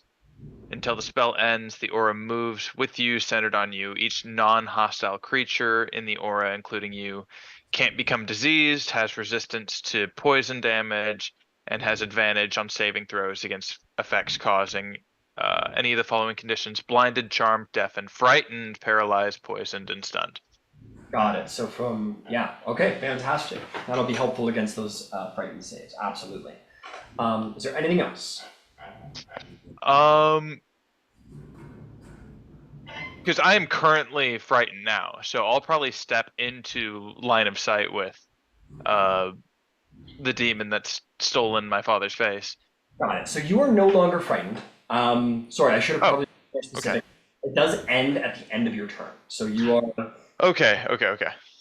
So you step out and you see that devil appears to be a devil now, and your father's face is gone. Then I'll use the rest of my movement to go stand shoulder to shoulder with Shroud. Got it, you do so. Brave and the bold. All right. Ciela, what do you do? I step in, All right. and I take a pot shot at the guy at the back. All Just to right. get rid of him. Hopefully, save first and the synaptic. Yeah, they get intelligence. Okay. And Sorry, that's keep going. overdraw. They both have it. Oh, okay. Yeah. 17, right? And they... Or sorry, negative D6 on the ability check. Saving throw?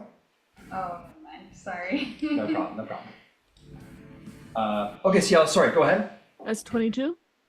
22, and you're hitting the hunter's mark guy? Yeah. Okay, yeah, that'll With hit. overdraw. 'Cause I Yep. already, yeah. Okay. So that is 15.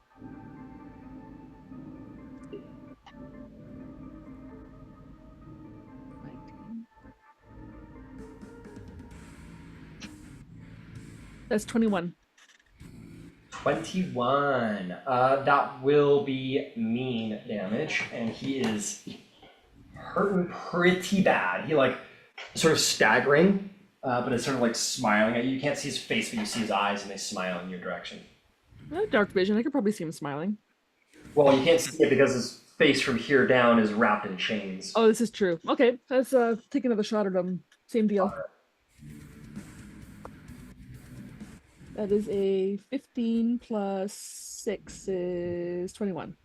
21. That will hit as you fire your arrow, because he's got barely any hit points left. It's fine. Okay, yeah. He sees you wheel back with an arrow, and he kind of summons the last of his strength and kind of smiles, and actually jumps into your arrow and takes it and falls to the ground dead. Sucker.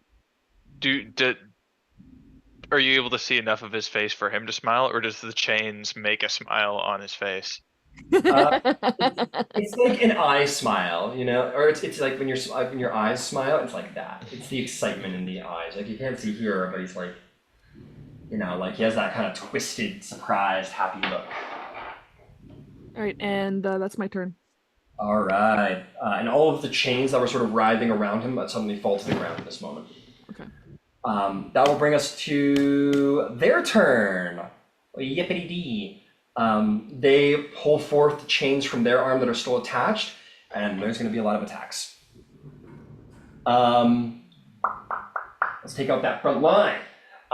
Terrence, let's start with you.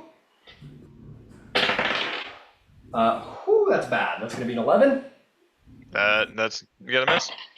Misses. That's a natty 1. And he hits his buddy by accident. Oops, sorry, bro. They love it. Yes. Don't worry, I like it. And he's gonna try again because he's got 4 animated chains. Here we go. Now we're talking. That's gonna be 25 to hit. That'll hit. You take 10 slashing damage and are not grappled or restrained because you are freedom of movement. Okay. I need to roll concentration. Okay. Yeah, 3 more of these coming your way. And I have Warcaster now, so I can roll with advantage. Hey, good stuff. And 12. Alright. 12. 26, 11, and 20 to hit. The 26 and the 20 hit. Fantastic. Okay. You're going to take 10 slashing damage from the first and 10 slashing damage from the second. Alright.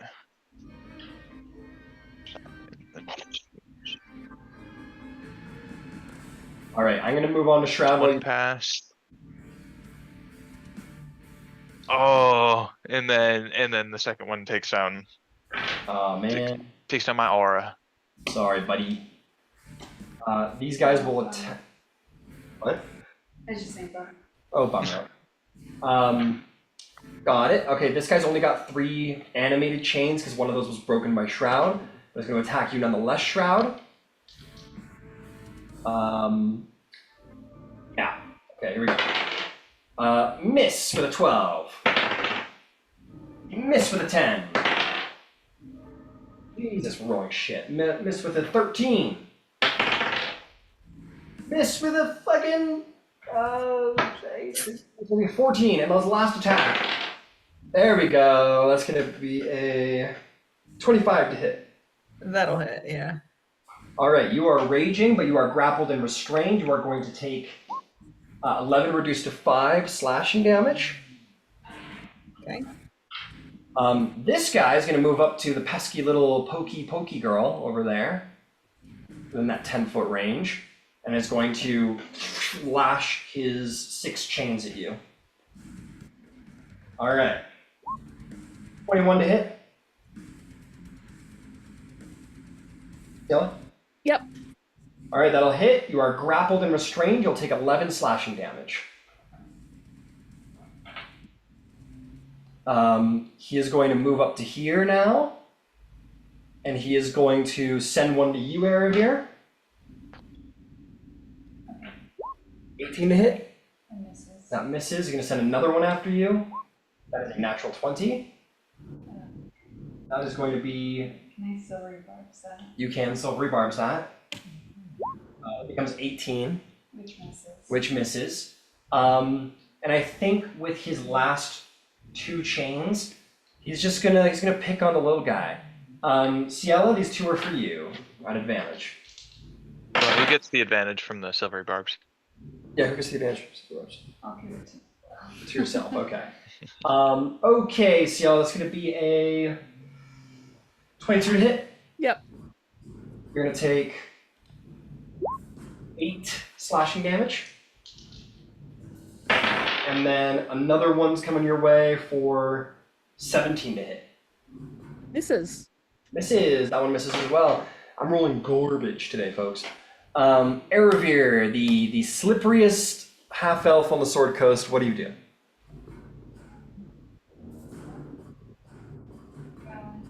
Can I get used with the sword or no? You can't occupy the same space, you know.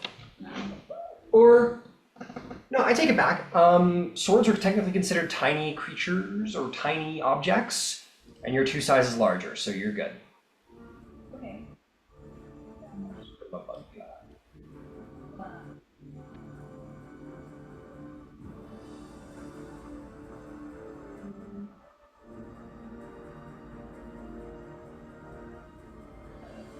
War Razor attack. Alright, maybe an Elvish War Razor attack. Can I first use my You get advantage because of silver bars. Just hits, roll me some damage. 10, you slash him for 10. Good job. What next? +6? 4 more, okay. And then I'll use a.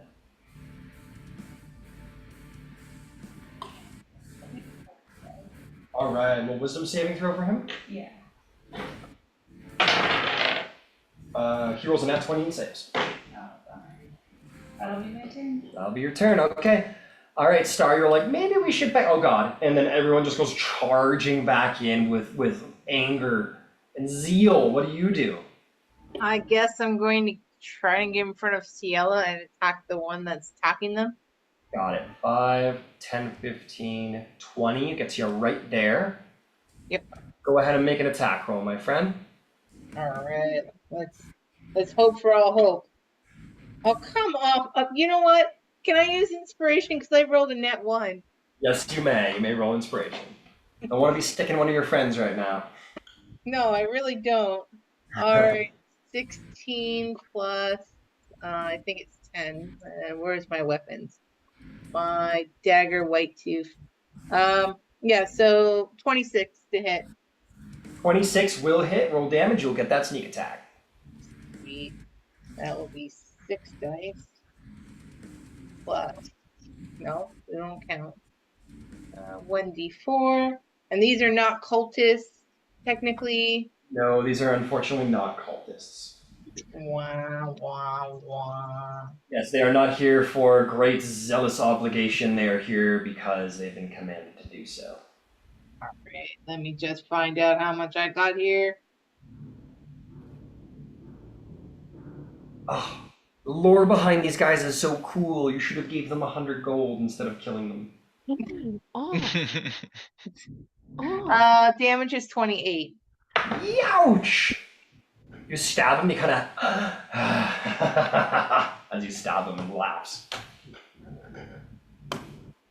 Sarah's just like, man, this guy, I don't know, I don't like this guy. He's gonna stab him with the next dagger. All right, go for it. Make me an attack roll. All right, I have no more inspiration. Bye-bye, inspiration. Boy. You were so helpful. Last 10. 17. 17 hits. Go and roll damage. All right, and I need another D4 with no bonus. He just gets a 1. A 1. You bring your blade in, so like nick him in the shoulder, and he'll grab your hand and like push the blade deeper into his shoulder and kind of look at you. I like you. You hear in your head. And he'll take the full 4 damage as he damages himself because he likes the pain. Just like starts like, okay. Joke's on you, I'm really into this. Joke's on you. I'm at least not being covered in blood. Wait, damn it. Damn it, not again. That brings us to your turn, Shroud. You are restrained, you are grappled, but you're very angry. What do you do? Oh, I know what you do. You take 5 reduced to 2 piercing damage, and I need you to make a wisdom saving throw.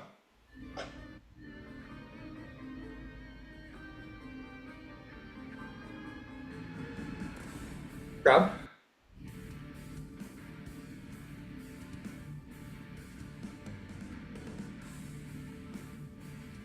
I think you're muted. Yeah, you're muted if you're talking. Oh, sorry, my bad. Okay. Okay, alrighty, here, let's go. So you take 2 piercing damage, and I need a wisdom saving throw. Yes. Okay. It just says 18 on the wisdom saving. 18, you managed to save. No worries there. You begin to see faces around, but your circuits have calculated to compensate. What do you do next? Let's see here. There's 2 left standing, right? There's 3 left standing. 3 left standing. Where's the other one? I see one in front of Terrence, one in front of me. Oh, and there's one behind me. Yeah. Do you have advantage on for a flank? Breathing down your neck. Yeah, you can get a straight roll because of the flank if you want. Yeah, I'm going to. Oh, yeah, let's do that. I'm gonna try to stab him first. Go for it. Okay, and that is gonna be 17 to hit. That'll hit. Okay. 15 points of piercing damage. Youch! Goes, oh, I mean, ow. I mean, ow. And then I'm gonna attack again. Go for it. That's a 22 to hit. Yep, that'll do it. And then 7, 13, 15 points of piercing damage. 15 piercing damage. He is hurting bad. Really, And really. then I'm going to use my bonus action to command the dancing longsword to take a stab at him as well. Love the dancing longsword. I do, right? And that's going to be, let's see. Nope, wrong one. 15 plus 9 to hit is 24 to hit. You bet that hits. Okay, and that's. Ooh. 13, 15 slashing damage. Ow. And with that, the blade comes around and slashes very like Celine at the end of Underworld, and Victor's head just sort of slides off. The blade moves too fast to see, and his head just slides off the side and he drops dead to the ground. His chains disanimate, and Ciela is no longer restrained. Cool. Why am I covered in blood? Not again! Notably, the blade doesn't hit Star, but definitely flicks all the blood across Star's face. Of course. And then, can I turn around? Because there's still 2 left, right? Yeah. Are they like, what is their, have they been beaten up on? Yeah, they've, this one more than the other. All right, can I action surge? You betcha! Yay! All right, and I'm gonna go after the one that's going after Terrence. Got it. You go the one after Terrence, you have disadvantage. Okay, so that disadvantage is, that's 7 plus 10 is 17 to hit. That will hit. Roll some damage. That is 14, 16 points of piercing damage. All right. And then one more is, again, 17 to hit. 17 does hit. Roll damage. That's, again, another 8, 9, 10, 11, 12, 13, 14, 16 points of piercing damage. 16 points of piercing damage. You rock him again. He is bloodied. You're like stabbing into him, and he's like, oh, and blood is like pouring down through the chains where his mouth should be, out through the holes in his side. He should by all rights be dead, but he is not a humanoid. He is a devil, and he keeps on coming. Okay, that was 5 attacks, so I'm good now. Whatever, fucking loser. All right. You are wrapped up in chains. You face down devils, the enemy of all celestials and gods. Well, not all gods. I'm not wrapped up in chains. That is right. You are just too slippery right now. Chantia helps you away. What do you do? I'm gonna capitalize on the assist from Shroud, and I'm going to bonus action Shield Master Shove this guy to the ground. This devil. Yeah, absolutely. Can I ask you a really quick question? What's up? What kind of mace do you have? It is a regular mace, but I did have it silvered. Okay, understood. Yeah, okay, maybe that's Shield Master Shove, absolutely.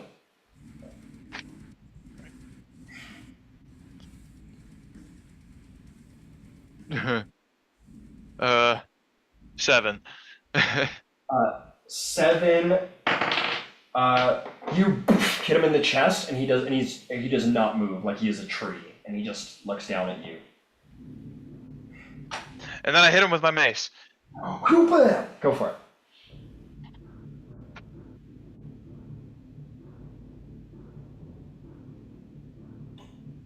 That'll be Oh, come on, man. 14. 14 damage or 14 to hit? 14 to hit. 14 does not hit, but you hit him in the shoulder and he like, or bounces off like a thick layer of chains. He goes, hey, you didn't hit me. First that's happened. Thing's not working. Oh, okay. Sorry, caught me off guard. Is there anything else you'd like to do? Want to give me a do-over? No. Okay, then I'll have my turn. Alright, fantastic.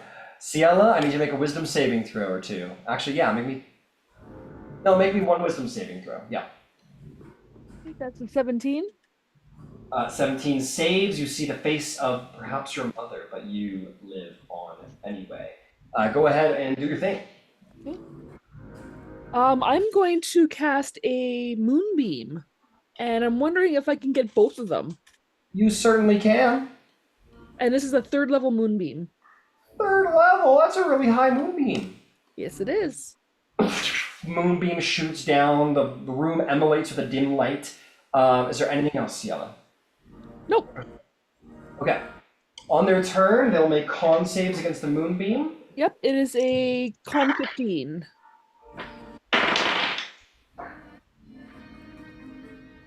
They both save. They get These half guys- damage. Yep, half damage. These guys have Constitution, like, crit. They each take 10 damage. Okay, they'll each take the 10. Fantastic. Well, oh god, was that more than 10? I don't know. We'll find out. That was more than 10. I hit the 2 by accident. There. Oh, it was a 49 before, wasn't he? Was it? Oh, okay. My bad. I thought I hit the 2 by accident. I moved too quick. All right. They're pretty hurt, but they are unfazed. There's no loss of morale. They just keep coming, as if this is what they were born to do, was to be to fight and then be destroyed and to fight again. Okay, so what are we gonna do?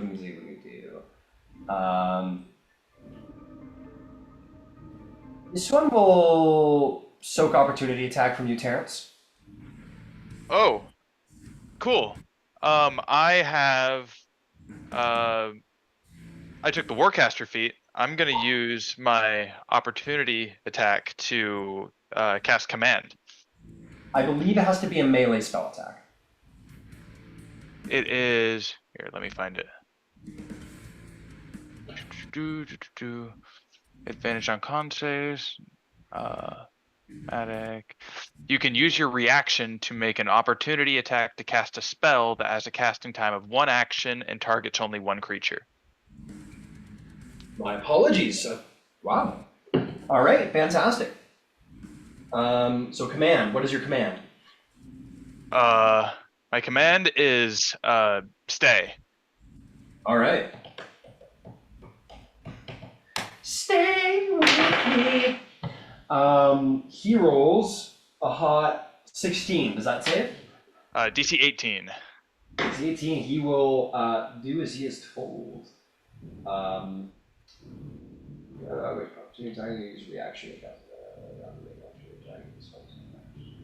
Wow, that's crazy. I didn't know that about that. So he will, as he goes to move, his foot firmly plants onto the ground, and he does not move. And he will turn his attention to you. Who's within range?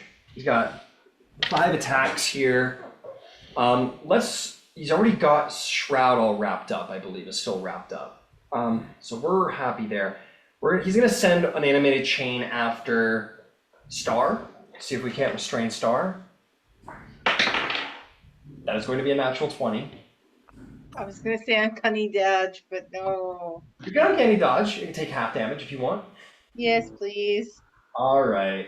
That is going to be 22 reduced to 11 damage because you uncanny dodge, but you will still be grappled and restrained in this moment. No. Okay. Okay. He's pretty happy about who he has grappled. Is anyone here bloodied? Mm-mm.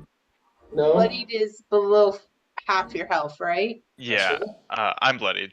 You're I'm bloodied? bloodied. You're bloodied. Okay. He is going to spend the last 4 attacks on.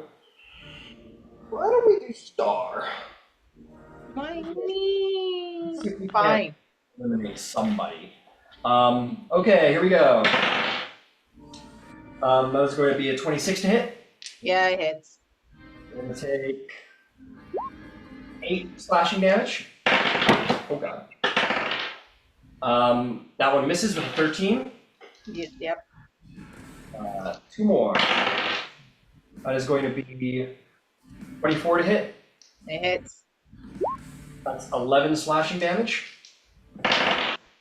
And 23 to hit, It hits. or 13 slashing damage. Okay, I'm still alive. Screw you. Well done. This one's going to focus on the front line. I think it's just going to send half to Terrence, half to Shroud, keep it nice and fair and even. Deal with yours first, Shroud. That is going to be 3 attacks. That is a 26 to hit. Yes. 12 reduced to 6. Okay. That is a 19, which misses. I'm gonna repost that. All right, riposte away. You have advantage. That is a dirty 20 to hit. Dirty 20 will hit. Go ahead and roll me the damage. Add your superiority. Okay, and that's okay. 12, 13, 14. And then 15, 20 points of piercing damage. Ouch! 20 points of piercing damage. He misses, and you bring up the war pick and stab him like right through the chains and probably under the jaw and into his brain. And his eyes look down back at you, and he's going to send his last chain at you. Yay. Which misses entirely, as his optical nerve is a little buggered right now because there's a war pick planted in his skull. All right, Terrence, these 3 are for you. That is going to be a 22 to hit. That'll hit. You are not grappled, but you will take 13 slashing. That is going to be a modified 20 to hit. Meets it, beats it. If it beats it, you'll take another 9 slashing. And last attack, that is going to be 19 to hit. That'll miss. That'll miss. You get your shield in the way just in time for that one. Well done. Eravir, Princess of the Misty Forest. What do you do? One right in front of him is dead, right? Yeah, he's on the ground. You have advantage too, don't forget. Yours. Did you? Oh yeah, you did. Yeah. She used it already. I will cast Chill Touch on the one that's the most afflicted. They're both pretty evenly fucked up. But yeah, this guy's definitely hurt more, despite the fact that the other guy's a war pick in his head. 21 to hit? 21 will hit. No. 8 necrotic. You sort of put your hand out, twist it, make the arcane gesture, and bring your hand up, and these green hands shoot up from the ground spectrally, like the hands of ghosts, like you saw on the Cursed Island, reach up and grab onto the devil and tear his infernal essence asunder and rip him apart, and he falls back down into the ground, descending back once more into hell. You defeat him, Oh boy. Incredible. and all of his chains disanimate. There's only one guy left.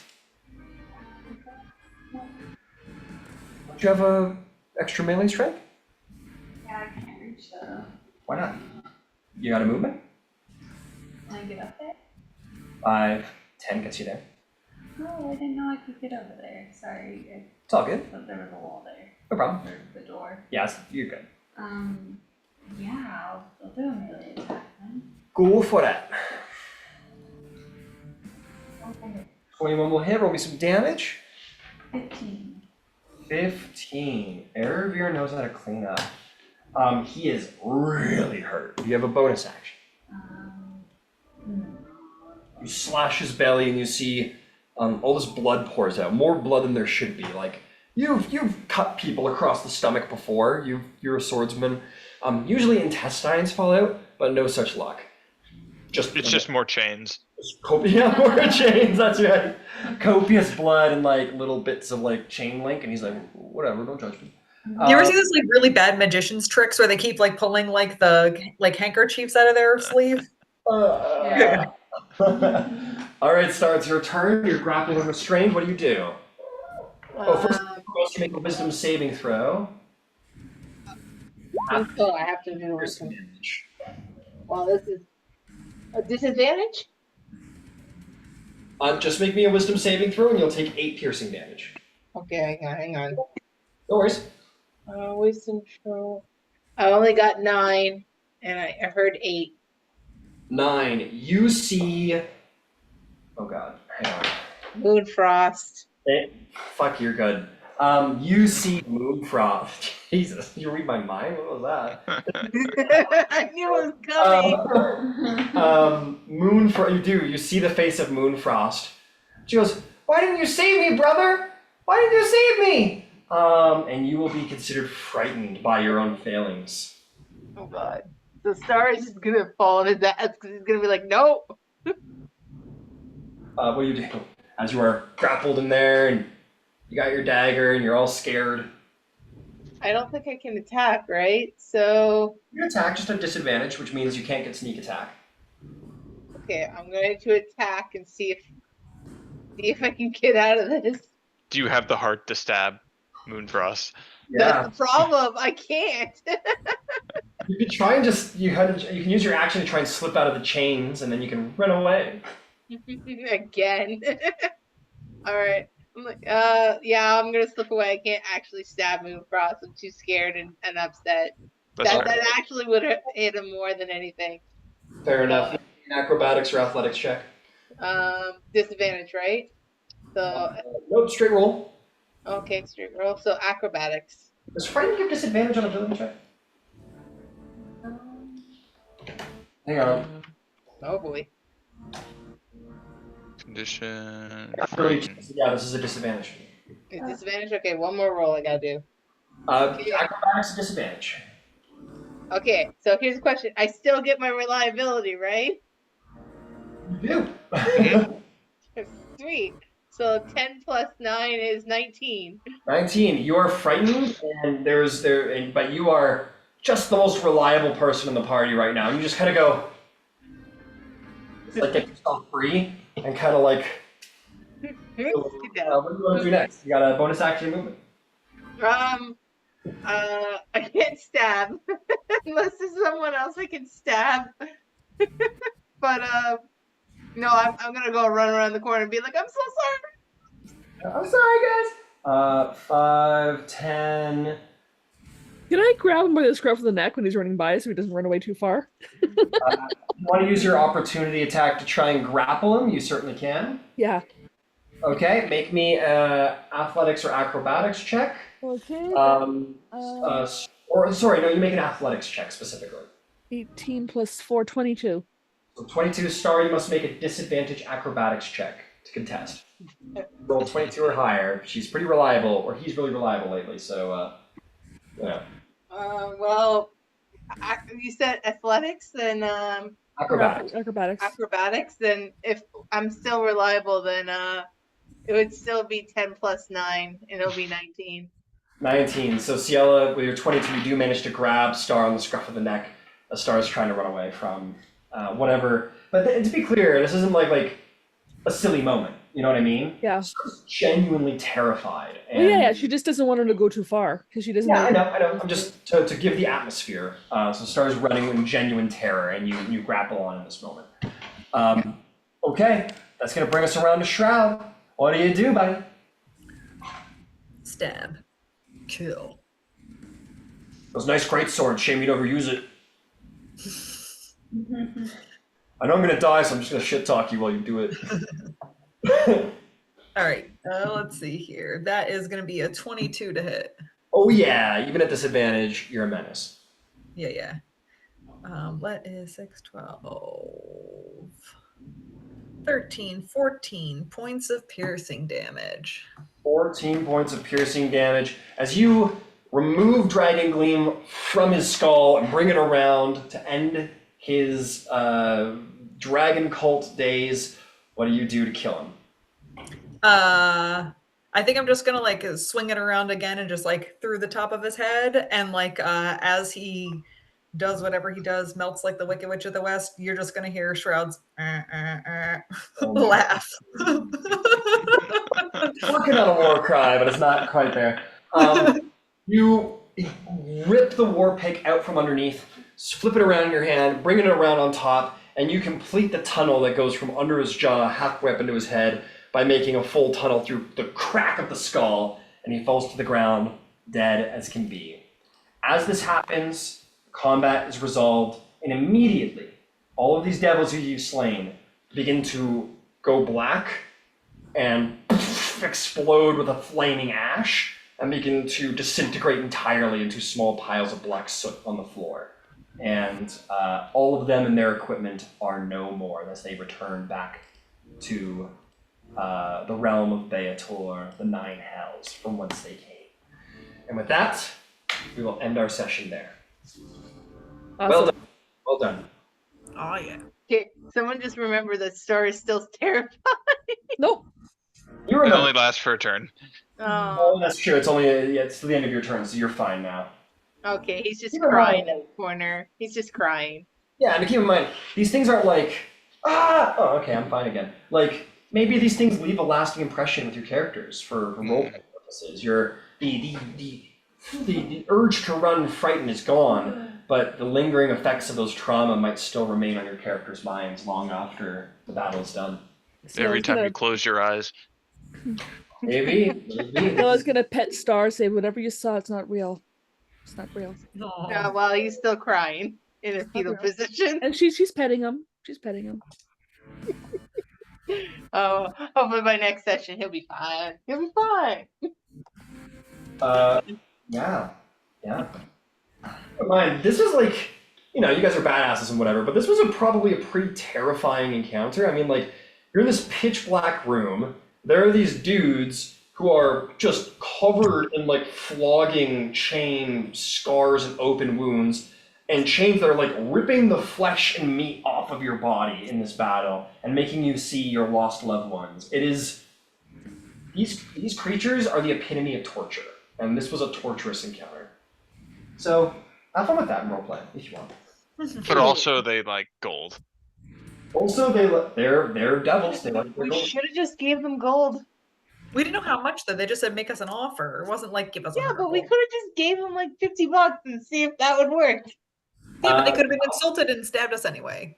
Because I'm so excited, I'm going to tell you anyway what you would have got. So basically, if you offered them 100 GP or more in gems specifically, they would have told you that they have. I'm not going to worry about that because that's kind of immediately spoilery. The cool portion of information they would have given you that you're not going to find out any other way is that they are working for the cult on orders from their Lord Zariel, the Archduchess of Avernus, who wants Tiamat out of the Nine Hells.